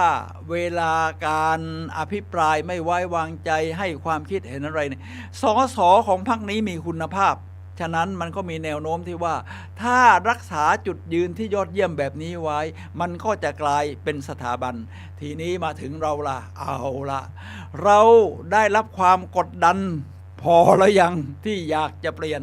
เช่นเคยฟังหวังไว้กับพรรคนี้ผ่านมา4 ปี5 ปี9 ปีมันก็ไม่เห็นจะได้ให้ความหวังที่เป็นจริงกับเราได้เราก็ต้องถ้ามีแรงกดดันพอเราก็จะเปลี่ยนตอนนี้ท่านก็ต้องเลือกเปลี่ยนนะครับว่าอะไรที่มันดูแล้วมันให้ความหวังจริงมีผลงานยอมรับกันได้นี่คือข้อที่1นะครับท่านผู้ฟังครับเพลงมีฟังไหมไม่มีใช่ไหมครับเดี๋ยวผมร้องเพลงให้ฟัง มาถึงข้อที่2ครับท่านผู้ฟังครับเพราะเหตุที่คุณยังไม่อยากเปลี่ยนเพราะคุณยังอยู่ในคอมฟอร์ตโซนคำว่าคอมฟอร์ตโซนก็เป็นภาษาอังกฤษคอมฟอร์ตก็แปลว่าสบายสะดวกคุ้นเคยไม่มีอะไรที่จะน่าท้าทายหรือน่ากลัวท่านผู้โซนก็แปลว่าขอบเขตเหมือนกับเป็นวงกลมที่เราตีกรอบไว้นอกกับตัวเองนะครับยังไงฉันก็ไม่ออกไปนอกกรอบนี้ถ้าออกนอกกรอบนี้ฉันก็ข้ามเขตแดนที่อยู่ในคอมฟอร์ตโซนหรือเขตแดนแห่งความสะดวกสบายออกไปเจอสิ่งท้าทายท่านผู้ฟังครับเมื่อเราติดอยู่ในความสะดวกสบายความคุ้นเคยนี่นะครับเราก็ไม่อยากจะปรับเปลี่ยนตัวเองแต่ว่าโลกที่มันพัฒนาขึ้นไปนี่นะครับท่านผู้ฟังครับมันเกิดจากผู้คนที่กล้าที่จะก้าวออกจากคอมฟอร์ตโซนนะครับท่านผู้ฟังครับผมยกตัวอย่างบ่อยๆในรายการพลังแห่งชีวิตก็คือคริสโตเฟอร์โคลัมบัสสมัยก่อนนี่เวลาจะมาอินเดียเราก็อ้อมแหลมกูดโฮปของทวีปแอฟริกามาทางตะวันออกมันถึงจะถึงประเทศอินเดียแต่คริสโตเฟอร์โคลัมบัสบอกว่าไอ้นี่เป็นความคุ้นเคยแล้วเป็นคอมฟอร์ตโซนใครๆก็มาทางนี้ได้เดี๋ยวผมจะไปอีกทางหนึ่งจะไปทางตะวันตก ซึ่งไม่เคยมีใครเคยไปนะไปทางตะวันตกข้ามมหาสมุทรแอตแลนติกไปเนี่ยนะครับท่านผู้ฟังครับโคลัมบัสก็เลย ผมนี่แหละจะออกจากคัมฟอร์ตโซนเขาก็จัดกองเรือที่ได้รับทุนจากราชินีของประเทศสเปนอาริซาเบล่าเนี่ยนะครับท่านผู้ฟังที่สองออกเดินทางจากเมืองเซบียาประเทศสเปนข้ามมหาสมุทรแอตแลนติกนี่ก็ออกจากคัมฟอร์ตโซนก็มีคนทักท้วงว่าแล้วคุณไม่กลัวมันตกโลกเหรอเพราะมันโลกมันแบนเดี๋ยวคุณไปถึงชายขอบมันจะตกโคลัมบัสบอกว่าโลกมันกลมเดี๋ยวผมจะไปอินเดียทางตะวันตกนี่แหละแต่แกก็ไปค้นพบทวีปอเมริกานี่คือการก้าวออกจากคัมฟอร์ตโซนหรือเขตแดนแห่งความคุ้นเคยถ้าเราอยากพบดินแดนใหม่ๆอยากเจอโอกาสใหม่ๆสร้างสรรค์ชีวิตใหม่ๆเราก็ต้องกล้าที่จะก้าวออกจากคัมฟอร์ตโซนช่วงนี้เป็นช่วงเลือกตั้งยังไงผมก็ต้องโยงมาถึงนิดหนึ่งว่าเราเลือกเอาเองนะครับทุกคน1 สิทธิ์ 1 เสียงอำนาจอยู่ในกำมือของเราในวันที่14 พฤษภาคมนี้ท่านเลือกเอาครับว่าอยากจะเปลี่ยนแบบไหนอย่างไรเพราะนี่ที่ดีเบตกันมาเนี่ยนะครับเราเห็นชัดเลยว่าแต่ละพรรคนี่เสนอแนวคิดความหวังอะไรให้กับเราเราก็จะก้าวจากคัมฟอร์ตโซนออกไปเลือกพรรคที่ใช่เลือกคนที่ใช่แล้วตอนนี้นี่เขาก็จะมี2 บัตรนะ2 บัตรหนึ่งก็เลือกเขตที่สสที่จะมาช่วยดูแลเราอีกใบหนึ่งก็จะเป็นเรื่องของเรียกว่าสสบัญชีรายชื่อเหมือนกับเราจะไปเลือกนายกอะไรทำนองนั้นนะครับฉะนั้นก้าวออกจากคัมฟอร์ตโซนโดยเริ่มจากตัวเราก่อนนะครับท่านผู้ฟังครับเริ่มจากตัวเราก่อนเรากล้าที่จะก้าวออกจากคัมฟอร์ตโซนโดยมีตัวอย่างของคริสโตเฟอร์โคลัมบัสที่ว่านี้แหละครับท่านผู้ฟังครับยังไม่มีเพลงนะครับท่านผู้ฟังครับยังไม่มีเพลงทีนี้มาถึงข้อที่3ที่คุณยังไม่อยากจะเปลี่ยนเพราะคุณคิดเล็กเพราะคุณคิดเล็กคือถ้าเราคิดใหญ่ในที่เรียกว่า big think big เนี่ยนะครับก็คือทำให้เราคิดการใหญ่แต่ไม่จำเป็นว่าเมื่อคิดการใหญ่มันจะทำได้สำเร็จหมดเวลามีผู้คนเนี่ยนะครับฟังการนำเสนอของพรรคการเมืองต่างๆนโยบายเกษียณอายุ 3,000 บาทนโยบายนั้นนโยบายนี้นโยบายอากาศดีมีสิทธิ์หายใจอากาศบริสุทธิ์ในเชียงใหม่ของเราซึ่งเราก็อยากจะได้นะอยากได้มากๆเพราะนี่90 วันมามันก็สูตร PM 2.5 ไปนี่นะครับท่านผู้ฟังครับทีนี้พอเสนอนโยบายมามากมายหลายคนก็อาจจะทักท้วงนะครับว่าโอ้โหทุกคนทุกพรรคไอเดียเยี่ยมยอดประชาชนอย่างเราจะต้องอยู่เย็นเป็นสุขมีความสุขมีความร่มเย็นแล้วมันจะทำได้ไหมเนี่ยท่านผู้ฟังครับผมก็ตอบกลับไปอย่างนี้คือการกระทำของมนุษย์นี่นะครับท่านผู้ฟังครับมันจะเกิดขึ้น2 ครั้งมันเกิดขึ้นในใจหรือความคิดเนี่ยเป็นครั้งแรกก่อนจากนั้นการกระทำจริงมันก็จะตามมาถ้าไม่มีการกระทำครั้งแรกในใจในความคิดก่อนนี่นะครับการกระทำจริงมันไม่มีโอกาสเกิดขึ้นนะนี่เป็นหลักทั้งทางจิตวิทยาและทางพุทธศาสนาของเราที่กล่าวไว้ว่าใจเป็นใหญ่ใจเป็นประธานทุกอย่างสำเร็จได้โดยใจฉะนั้นถ้าเราคิดเล็กมันก็เป็นความไม่กล้าแม้ครับโยงไปถึงข้อที่2ว่าไม่กล้าออกจากคัมฟอร์ตโซนนะกลัวมันจะล้มเหลวท่านผู้ฟังคนที่ประสบความสำเร็จทุกคนไม่มีใครหรอกครับที่ไม่เคยล้มเหลวฉะนั้น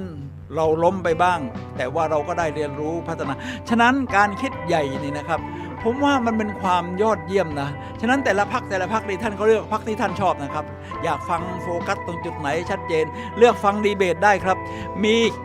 ผมดูแล้วสำนักข่าวหลักๆนี่มีดีเบตตลอดนะครับเดี๋ยวไทยรัฐเดี๋ยวมติชนเดลีนิวเดี๋ยวช่อง9ช่องที่ฮาที่สุดของ ตอนนี้เมื่อวานแล้วมั้งหรือเมื่อวานซืนเมื่อวานนะคิดว่าเมื่อวานซืนมีการคือพูดคุยแสดงวิสัยทัศน์ในช่อง3ของสรยุทธ์สรยุทธ์นี่เป็นพิธีกรชื่อดังที่เรื่องเล่าเช้านี้นี่ใครๆก็อยากรู้จักเวลาฟังคุณสรยุทธ์เนี่ยนะครับทุกคนก็คึกคักเพราะเวลาแกตั้งคำถามดูเดือดดูดันแกสัมภาษณ์คุณทิมพิชาลิ้มเจริญรัตน์หัวหน้าพรรคก้าวไกลโอ้เรียกว่าคำถามนี่มันทั้งกดดันทั้งบี้แต่คุณพิชานี่มีวุฒิภาวะทางอารมณ์สูงมากนะผมเห็นแล้วนี่ถ้าไม่มีอาการโกรธตอบโต้แบบแรงๆหรือเชือดเฉือนฉะนั้นเราก็เห็นว่านี่คือการคิดใหญ่ส่วนการกระทำหาวิธีกระทำเดี๋ยวมันจะตามมาฉะนั้นเราเริ่มจากตัวเองครับท่านผู้ฟังครับการดำเนินชีวิตของเราเนี่ยมันเริ่มจากที่ว่าถ้าเราไม่เปลี่ยนเพราะเรายังคิดเล็กอยู่ผมเอาตัวเองเป็นตัวอย่างตอนเด็กๆผมอยากจะเดินทางรอบโลกโอ้นี่มันจะบ้าไปขนาดนั้นเลยเหรอเพราะบ้านผมฐานะเรียกว่ากลางๆลงมาล่างๆมันไม่ได้จะมีเงินที่จะเดินทางรอบโลกแน่นอนชัวร์แต่ผมคิดใหญ่ผมจะเดินทางรอบโลกมันก็ฝังใจอยู่อย่างนี้มาครับจนกระทั่งเรียนจบมหาวิทยาลัยเข้าทำงานมันเริ่มเลยครับเอาเดี๋ยวนะครับมีเสียงครับได้เลยครับว่าอะไรครับอ๋อมีเพลงออกมาตอนนี้ขอบคุณพระอาจารย์ครับพระอาจารย์ให้เพลงแล้วเดี๋ยวผมก็จะได้พักบ้างครับขอบคุณครับงั้นฟังเพลงสักนิดเอาละครับท่านผู้ฟังครับก็เลยพอทำงาน มันฝังอยู่ในสมองแล้วว่าจะเดินทางรอบโลกมันก็ทำได้จริงผมเดินทางมาแล้วนะครับรอบโลกในหลายรอบ67ประเทศเอานี่คิดใหญ่นะคิดใหญ่ทำได้ไม่ได้นี่เดี๋ยวขั้นตอนมันจะตามมายังไงเราก็ต้องเปลี่ยนนะครับเริ่มที่ตัวเราเนี่ยนะครับท่านผู้ฟังครับไม่ต้องรอให้โลกมันเปลี่ยนแล้วมาบีบให้เราเปลี่ยนผมมาถึงข้อที่4ครับที่เราไม่อยากเปลี่ยนก็เพราะคุณมันสำคัญนะเพราะคุณไม่เคยออกกำลังกายมันมาเกี่ยวยังไงมันมีคำกล่าวอย่างนี้ครับ body and mind are one กายและใจเป็นหนึ่งเดียวครับท่านผู้ฟังครับมันก็ต้องมีร่างกายที่แข็งแรงพอสมควรให้ดีก็แข็งแรงมากๆแล้วเราจะทำอย่างไรครับแน่นอนอยู่แล้วผมมีภาวะความดันโลหิตสูงแต่ไม่อยากกินยาก็หาหมอนายแพทย์ทั้งหลายที่เขาออกคลิปวิดีโอมาต้องขอบคุณ YouTube นะ เขาก็มาสอนว่าถ้าจะไม่กินยาอย่างหมอสันใจยอดศิลป์นี่คุณต้องทำอย่างนั้นอย่างนี้มันก็มีวิธีครับทีนี้ออกกำลังกายนี่เป็นอย่างหนึ่งถ้าเป็นความดันโลหิตสูงอย่างผมนี่นะครับนี่ผมไม่เคยกินยานะแต่ตอนนี้ความดันเหลือที่130กว่าท่านผู้ฟังครับคาร์ดิโอเป็นเรื่องสำคัญเลยออกกำลังกายนี่คาร์ดิโอคือให้หัวใจเนี่ยมันมีการเต้นจังหวะแรงๆให้มันหัดฉูบฉีดบ้างให้มันรู้จักเหนื่อยบ้างแล้วที่สำคัญคือยกเวทหรือแรงต้านยิ่งภาวะสูงนี่สูงขึ้นนี่กล้ามเนื้อมันก็จะสลายตัวนะเราก็ต้องทำให้มันแข็งแรงยกแล้วถึงกล้ามไม่ใหญ่มากแต่มันก็ไม่ฝ่อลงมากกว่านี้หรือฝ่อลงก็ช้าท่านผู้ฟังครับมันก็จำเป็นโยคะเวลาอายุมากเส้นมันไม่ค่อยยืดเราก็ไปหัดฝึกโยคะผมก็ไปที่โรงยิมมหาวิทยาลัยเชียงใหม่ทุกวันพฤหัสศุกร์ฟรีนะครับที่โรงยิมนะครับชั้น3ขึ้นลิฟต์ไปได้เลยครับ5 โมงเย็นถึง6 โมงเย็นฟรีเลยนะปกติเราเรียนโยคะนี่เราต้องเสียเงินท่านผู้ฟังครับเพราะคุณไม่เคยออกกำลังกายฉะนั้นการออกกำลังกายทำให้เรากระฉับกระเฉงเราเมื่อกระฉับกระเฉงเราก็อยากจะเปลี่ยนตัวเราด้วยในเรื่องต่างๆฉะนั้นอันดับที่4คือเปลี่ยนจากนั่งเฉยๆนั่งนอนแค่เดินไปเดินมาเปลี่ยนเป็นออกกำลังกายในหลายๆแบบที่ผมเสนอแนะไปแล้วนะครับท่านผู้ฟังครับท่านผู้ฟังครับมาถึงข้อที่ เพราะคุณไม่เคยอ่านหนังสือดีๆตัวนี้โลกมันเปลี่ยนไปผู้คนก็ถามว่าแล้วหนังสือมันยังขายได้อยู่ไหมเนี่ย ไม่ครับมันยังขายได้อยู่ก็ดูงานสัปดาห์หนังสือครั้งที่รู้สึกครั้งที่60-70แล้วมั้งของประเทศไทยนี่นะครับท่านผู้ฟังครับที่ศูนย์ประชุมสิริกิติ์ที่กรุงเทพโอ้ฮอลนี่มันใหญ่มากนะแต่ร้านหนังสือที่เป็นตั้งเป็นแผงๆมันเต็มไปหมดแล้วคนแน่นขนาดแสดงว่าหนังสือมันยังขายได้เพราะมันจะมีหนังสือที่เป็นลักษณะ niche market คือหนังสือเฉพาะทางที่คนเขาสนใจอะไรเช่นวัยรุ่นเขาก็สนใจหนังสือการ์ตูนในแนวญี่ปุ่นนะผมเห็นนะแล้วก็ที่สนใจในทางปรัชญาก็มีสนใจประวัติศาสตร์ต่างๆก็มีสนใจแล้วโลกของความทันสมัยใหม่เช่นการเปลี่ยนแปลงก็มีมันก็หนังสือยังขายดิบขายดีแต่ทีนี้ที่มีการกล่าวอ้างว่าหนังสือมันจะฟอไปไหมมันยังไม่ฟอเพราะมันยังมีตลาดของมันแต่ที่สำคัญที่จะมาออกมาแทรกนี่นะครับท่านผู้ฟังก็คือโซเชียลมีเดียนี่นะครับท่านผู้ฟังคือโลกนี้มันพัฒนาไปเรื่อยๆนะมันเปลี่ยนไปเรื่อยๆสมัยก่อนเวลาจะสลักอะไรนี่คุณต้องสลักบนหินนะจริงไหมครับบัญญัติ10ประการของโมซาร์ทนี่ก็ต้องสลักบนหินนะสมัยนั้นน่าจะยังไม่มีกระดาษศิลาจารึกของขุนพ่อรามคำแหงพ่อขุนรามคำแหงนะครับท่านผู้ฟังครับที่สุโขทัยเมืองหลวงแห่งแรกของประเทศไทยก็สลักบนหินน่ะจริงไหมก็เลยทำให้เรามีศิลาจารึกนี่พ่อกูขุนบางเท่าอะไรเนี่ยนะครับเราได้เรียนรู้แต่สมัยนี้ถ้ายังเป็นหินอยู่มันก็จะช้ามันก็พัฒนาเป็นกระดาษจากพัฒนาเป็นกระดาษมันอยู่ดีๆมันกลายเป็นมือถือมันไม่ได้อยู่ดีๆหรอกเขาพัฒนามาเรื่อยๆแหละเป็นระบบมาท่านผู้ฟังครับพอมีมือถือนี้นี่นะเอาลองคิดดูสิโลกมันจะเปลี่ยนไปขนาดไหนล่ะใช่ไหมโลกมันจะเปลี่ยนไปขนาดไหนล่ะเอนไซโคปีเดียเนี่ยอยู่ในมือถือสมัยก่อนผมชอบอ่านหนังสือผมก็ซื้อไซโคปีเดียของบริสตานิก้าของอเมริกาหน้ามาเป็นชุดโอ้โหวางนี่ก็เกือบเต็มห้องอ่ะ2 ชุดนี่ราคานี่2-3 หมื่นนะท่านผู้ฟังครับตอนนี้ถ้า2-3 หมื่นนี่เอามาซื้อมือถือสิแล้วมันก็ดูได้ทุกอย่างดูได้ชัดกว่านั้นแล้วก็ไม่ล็อกห้องต้องขอบคุณผู้ที่สร้างความเปลี่ยนแปลงทั้งหมดครับท่านผู้ฟังครับเวลาผมจะหาดูอะไรในโซเชียลมีเดียเนี่ยโอ้โหดู YouTube นี่นะครับมันง่ายที่สุดนี่ YouTube นี่ YouTube นะครับแน่นอนอยู่แล้วถ้าเวลาท่านฟังรายการพลังแห่งชีวิตหรือรายการดีเจอื่นๆของวัดไฟหินท่านก็ดูใน YouTube นี่มัมจกมกมาถามพี่ชาพิธาลิมเจริญรัตน์ตู่แล้วตู่ตอบยังไงช่วยคนจนลืมตาอ้าปากอย่างไรนี่แม้จะเป็นดาราตลกของเรานะครับหม่ำจกมกหรืออะไรเนี่ยก็สนใจการเมืองเพราะมันเกี่ยวข้องกับเราทุกคนนี่นะครับทำให้เราได้เจอสิ่งดีๆแบบนี้ที่มันง่ายมากฉะนั้นแต่ว่ารายการที่ผมพูดถึงหนังสือมันก็มีหนังสือที่ทั้งที่ดีกลางๆหรือหนังสือที่ไม่ค่อยน่าเก็ตเท่าไหร่และแม้กระทั่ง YouTube มัน Facebook มันก็มีในไลน์กลุ่มมันก็มีทั้งที่สร้างสรรค์กลางๆแล้วก็ทำให้พลังของคุณถดถอยฉะนั้นที่สำคัญเราก็ใช้คำนี้เลยว่าเพราะคุณไม่อ่านหนังสือดีๆเพราะคุณยังไม่ได้ดูโซเชียลมีเดียที่ดีๆจงเลือกครับพอเราเจอโซเชียลมีเดียดีๆเราก็มีต้นแบบเราโมเดลลิ่งได้เราก็จะเปลี่ยนไปในทางที่ดีขึ้นได้แน่นอนครับท่านผู้ฟังครับขณะนี้ท่านกำลังรับฟังรายการพลังแห่งชีวิตรายการเพื่อการสร้างแรงบันดาลใจโดย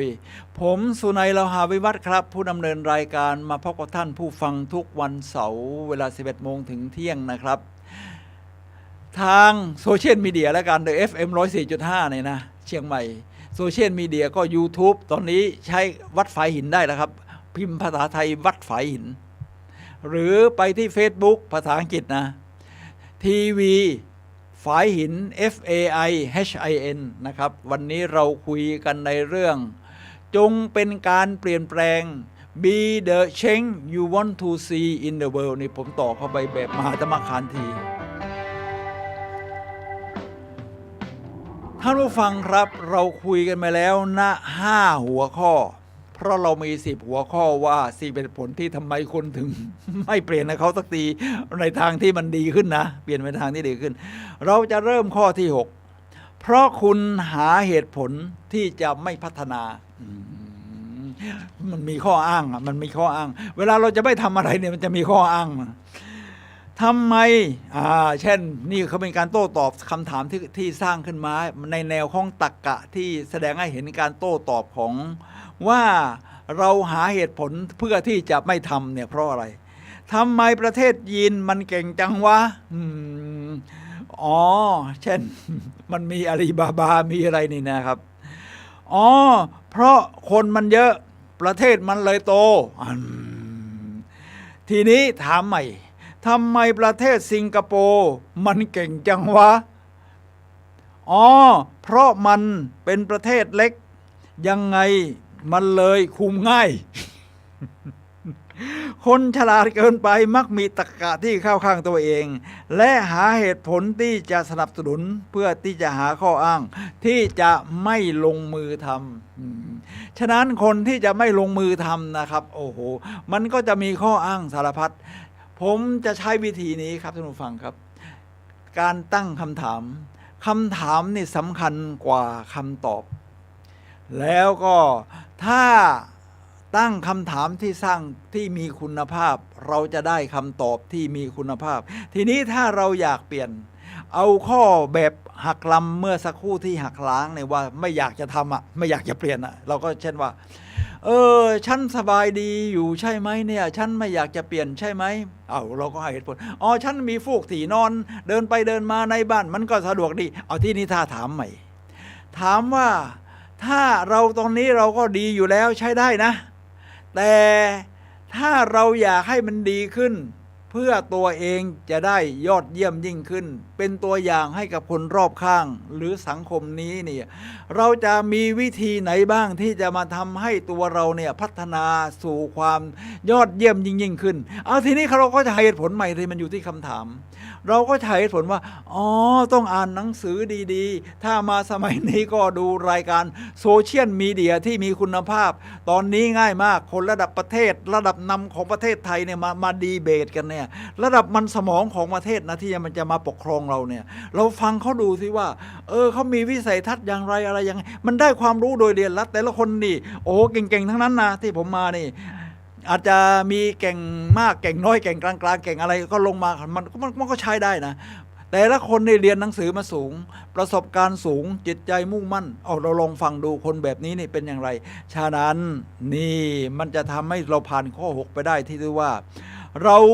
จะหาเหตุผลที่จะพัฒนาตัวเองครับท่านผู้ฟังครับทีนี้ผมมาถึงการพัฒนาตัวเองนิดนึงนะครับผมก็ย้อนความไปนะครับในการที่ผมได้ดู YouTube ในช่วงนี้แหละที่คนชั้นนำของประเทศไทยเนี่ยออกมาแสดงวิสัยทัศน์มามันก็มีหลายระดับตั้งแต่ระดับอาวุโสก็มีนะระดับอาวุโสเช่นหมอพรหมินทร์จากพรรคเพื่อไทยก็เรียกว่าเป็นระดับอาวุโสกลางอายุประมาณ40กว่าก็คุณทิมพิชาหรือคุณธนาครจึงรุ่งเรืองกิจเวลาดีเบตเนี่ยทั้งภาวะอารมณ์ทั้งความฉลาดหลักแหลมวิสัยทัศน์แล้วมาคนรุ่นใหม่ๆก็ยังมีคนรุ่นใหม่ๆสมัยก่อนเราจะไม่เห็นว่าคนอายุน้อยๆ20กว่ายังไม่ถึง30นี่มาเล่นการเมืองไม่มีนะครับไม่มีผมนี่อายุมากแล้วยังโชคดีที่ได้ทันเห็นนะคนอายุ25ยังไม่ถึง30เนี่ยมาลงสมัครสสคิดดูสิประเทศไทยมันพัฒนาไปขนาดนี้ถ้าผมไม่เปลี่ยนเนี่ยผมตามไม่ทันนะผมก็คิดว่าไอ้เด็กสมัยนี้ มันจะมาปกครองประเทศเราออกกฎหมายได้อย่างไรไม่ครับท่านผู้ฟังครับเอาอาจจะเกิน30สักหน่อยเช่นคุณไอติมคุณไอติมนุยังหนุ่มอยู่นะผมรู้สึกยังอายุยังน้อยหน้าตาหล่อเราทีเดียวคุณไอติมชื่อจริงเรียกยาก นะจากพรรคก้าวไกลโอ้โหเวลาดีเบตนี่แม้จะอายุยังน้อยนะครับภาวะอารมณ์การใช้เหตุใช้ผลวิสัยทัศน์การตอบโต้ไหวพริบนี่ผมว่ามันสุดยอดนะมันสุดยอดฉะนั้นเราก็จะได้เรียนรู้จากคนพวกนี้เช่นอีกคนหนึ่งคนเท่าพิภพโอ้ชื่อนี้ยอดเลยนะเท่าพิภพก็คือโลกแผ่นดินนี้เท่าพิภพ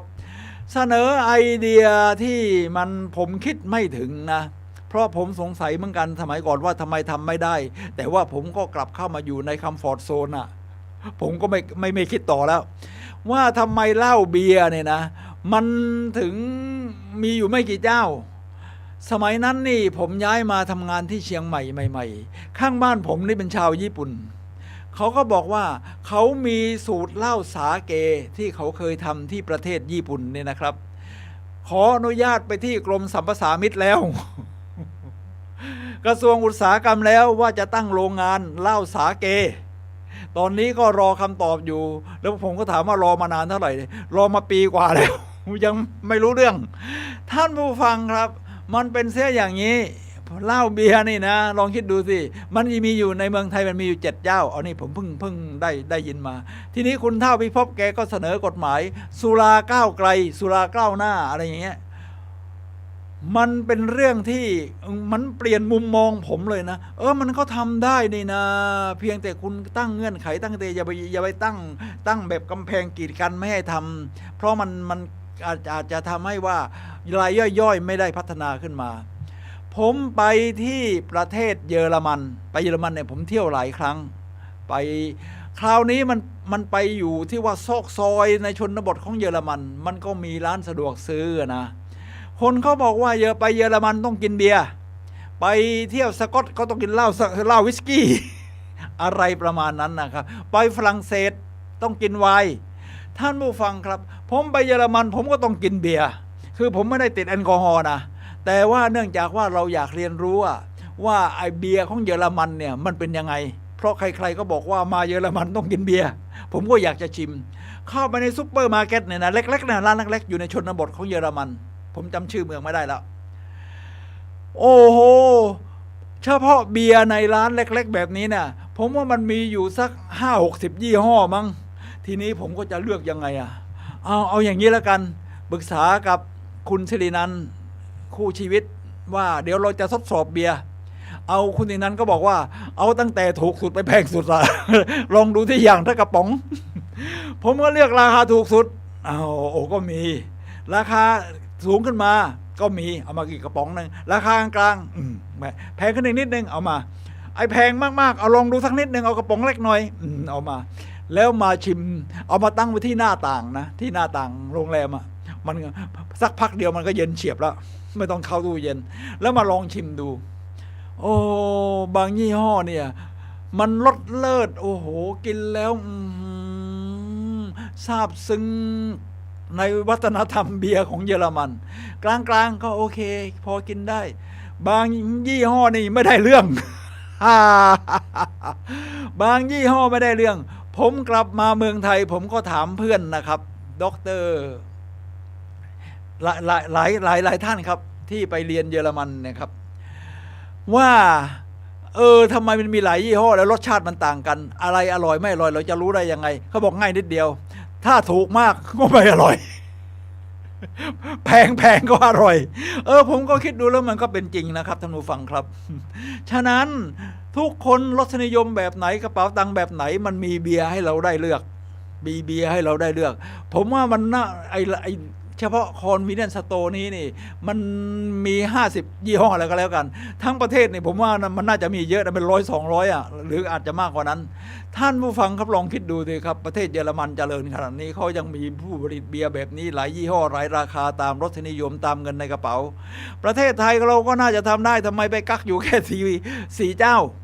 นี่นะครับฟังแล้วนี่มันทำให้เราอยากพัฒนานี่นะครับค่อยๆเรียนรู้กันไปครับท่านผู้ฟังครับ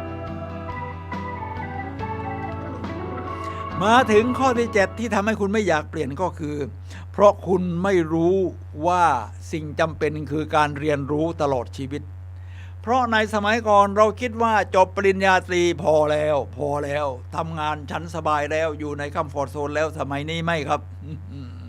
จบบัญชีมาดีๆทำงานคิดว่ามั่นคงแล้วดีไม่ดีบริษัทเกิดปิดกิจการอะไรขึ้นมาคุณก็เสร็จเหมือนกัน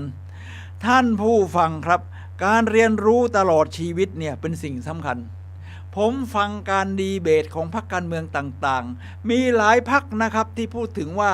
จะให้ประชาชนคนไทยมีสิทธิ์ในการเรียนรู้ตลอดชีวิตนี่มันเป็นอย่างนี้นะครับทำให้เราพัฒนาขึ้น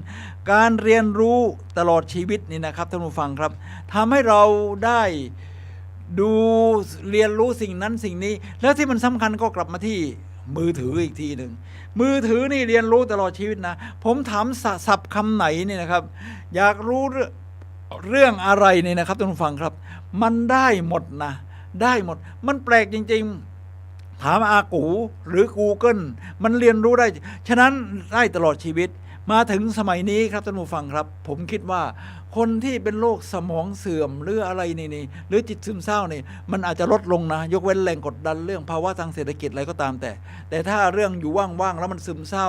หรืออะไรเงี้ยท่านผู้ฟังครับผมว่ามือถือเนี่ยมันจะช่วยได้ทำให้คุณ alert อ่ะได้เรียนรู้นั่นเรียนนี่เรียนรู้ตลอดชีวิตนะครับท่านผู้ฟังครับมาถึงข้อที่8เพราะคุณเอาความกลัวมาเป็นประเด็นไอความกลัวกับความกล้าในละมัน VS กันอย่างยอดเยี่ยม ผมจะเล่าถึงความกลัวของตัวเองถ้ากลัวเราจะไม่กล้าทำเมื่อความกลัวครอบงำคุณก็จะกดอกตัวเองท่านผู้ฟังครับผมก็เลยอยากพิชิตความกลัวก็เลยไปเข้าคอร์สหนึ่งครับเขาเรียกว่าคอร์สเดินลุยไฟไฟนี้ก็เป็นไฟฐานคุกโพรงมีเปลวไฟขึ้นมาสูงสัก2 คืบแล้วให้คนเดินบนไฟท่านผู้ฟังครับรวมทั้งผมด้วยเพราะไปสมัครเดินแล้วนี่ไปเรียนแล้วลงจ่ายเงินไปตั้งเยอะจะเดินลุยไฟนี่ต้องจ่ายเงินนะเสร็จแล้วนี่กลัวไหมกลัวครับท่านผู้ฟังครับแต่ว่าแล้วทำไมเดินล่ะแล้วมันไม่พองเหรอมันก็มีนิดๆที่เป็นดำๆถามว่าตอนเดินกลัวไหมตอนจะเดินกลัวไหมกลัวครับแต่คนที่ประสบความสำเร็จคือเขาเดินไปข้างหน้าทั้งที่กลัวเมื่อคนมองมาจากข้างนอกเขาก็บอกว่าไอ้คนนี้มันกล้าจริงๆท่านผู้ฟังครับเนี่ยความกลัวกับความกล้าเนี่ยมันเป็นการข้ามเขตนิดเดียวฉะนั้นเราก็ข้ามจากตรงนี้มาตรงนี้เราก็เรียกว่าเอาเลิกการอ้างความกลัวมาเป็นประเด็นครับผมเห็นก็ต้องยกตัวอย่างเรื่องสมัยใหม่ในยุคตอนนี้เนี่ยนะครับท่านผู้ฟังครับสมัยก่อนเราจะเล่นการเมืองเนี่ยนะครับผมได้ยินมาตั้งแต่ว่าเดี๋ยวระวังหมดตัวนะโอ้ทำไมต้องหมดตัวล่ะเพราะคุณต้องลงทุนไปเยอะแล้วก็หัวคะแนนก็จะมาบอกว่าโอ้ยเรากำลังจะเข้าแล้วนี่จะแซงคู่แข่งของเราได้มันต้องมาลงทุนตรงนี้เพิ่มอีกนิดนึงติดป้ายเพิ่มอีกหน่อยอะไรเงี้ยเอาเงินมาอีกเท่านี้เนี่ยรับรองเราชนะแน่โอ้หมดตัวนะสมัยนั้นเราก็เลยกลัวทีนี้โลกมันเปลี่ยนไปครับแล้วยังไงลงสสโดยไม่มีเงินได้ไหมเนี่ยได้ไหมถ้าเป็นสมัยก่อนเนี่ยผมคิดไม่ออกนะถ้าไม่มีเงินจะไปลงสสได้ไงแต่สมัยนี้ได้ครับผมดูคนรุ่นใหม่นะนี่คนนี้น่าจะอายุสัก25ชื่อแคนหรืออะไรเขาเป็นอะไรนะเขาเรียกไอดอลผมก็เพิ่งเคยได้ยินนะเป็นหญิงสาวหน้าตาดีเป็นไอดอลเนี่ยผมได้ยินไอดอลทาง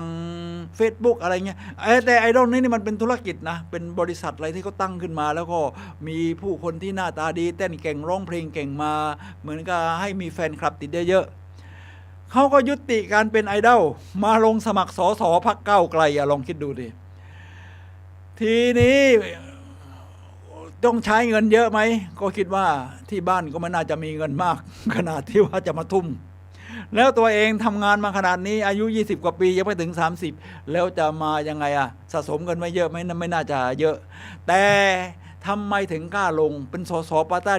ตี้ลิสต์ที่ผมจำไม่ผิดก็เป็นอันดับที่59ของพรรคก้าวไกลโอ้โหคนรุ่นใหม่ขนาดนี้เลย20 กว่ากล้าลงสสมาแล้วก็ไปช่วยหาเสียงให้กับพรรคที่อย่างจังหวัดอุดรอะไรโอ้คนรุ่นใหม่นี่พูดเก่งขนาดนี้นะไอเดียวิสัยทัศน์นะครับท่านผู้ฟังครับฉะนั้นคุณไม่ต้องเอาความกลัวมาเป็นประเด็นนะนี่เรากลับลำเราเอาความกล้าคนที่ประสบความสำเร็จคือคนที่เดินไปข้างหน้าทั้งที่กลัวครับท่านผู้ฟังครับท่านผู้ฟังครับตอนนี้เราเหลือเวลา10 นาทีสุดท้ายก่อนหมดรายการท่านผู้ฟังสามารถโทรศัพท์เข้ามาสักถามได้นะที่หมายเลข0857088122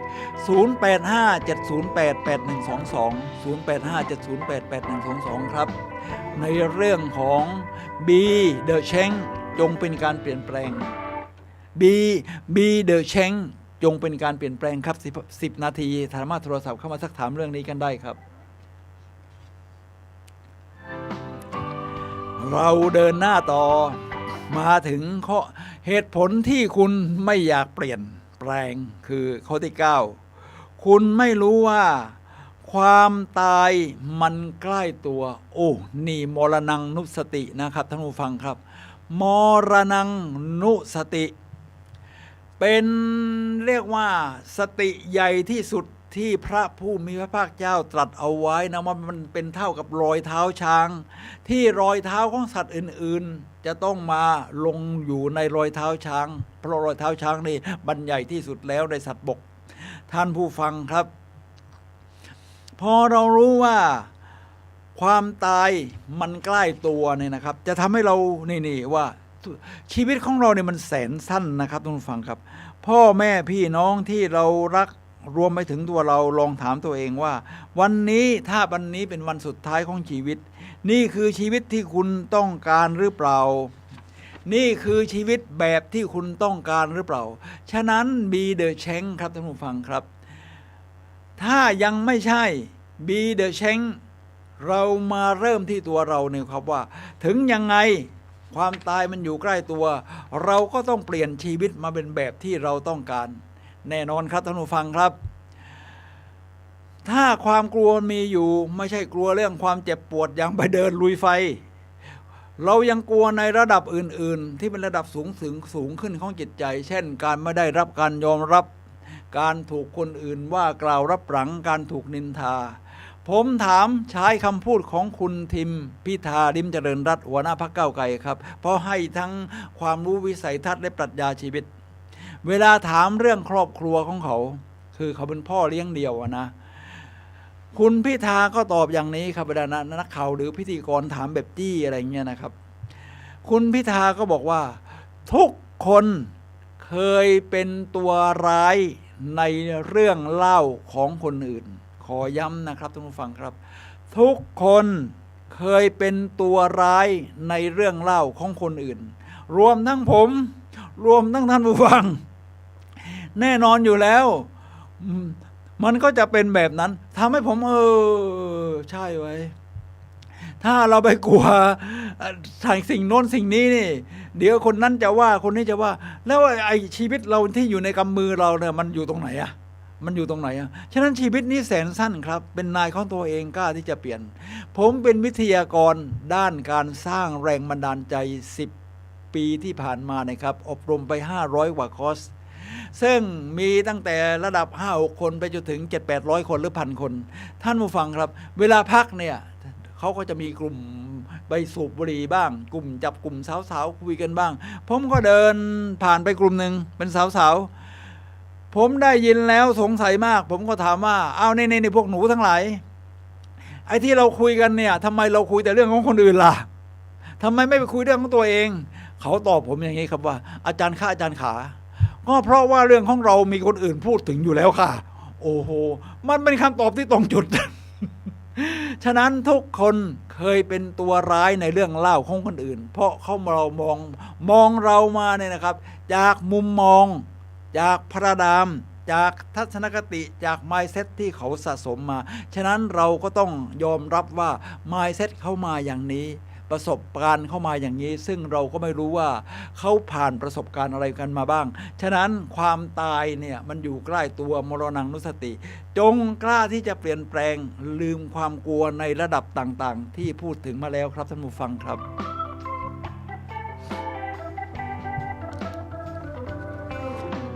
เรามาถึงข้อสุดท้าย Be the change จงเป็นการเปลี่ยนแปลงนี่นะครับท่านผู้ฟังครับโดยเริ่มที่ตัวเราในข้อที่10เหตุผลที่ทำให้คุณไม่อยากเปลี่ยนแปลงก็คือเพราะคุณไม่เคยเห็นฝันของตัวเองเพราะคุณไม่เคยเห็นฝันของตัวเองคือไม่กล้าแม้แต่จะฝันเนี่ยนะครับท่านผู้ฟังครับผมว่าความฝันเนี่ยมันเป็นเรื่องที่ไม่มีอะไรเลวร้ายไป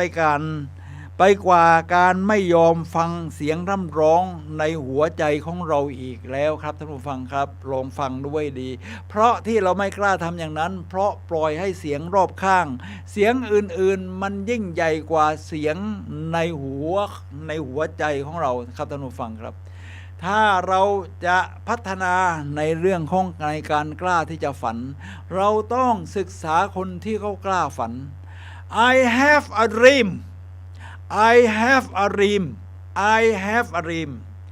ข้าพเจ้ามีความฝันข้าพเจ้ามีความฝันของมาร์ตินลูเทอร์คิงจูเนียร์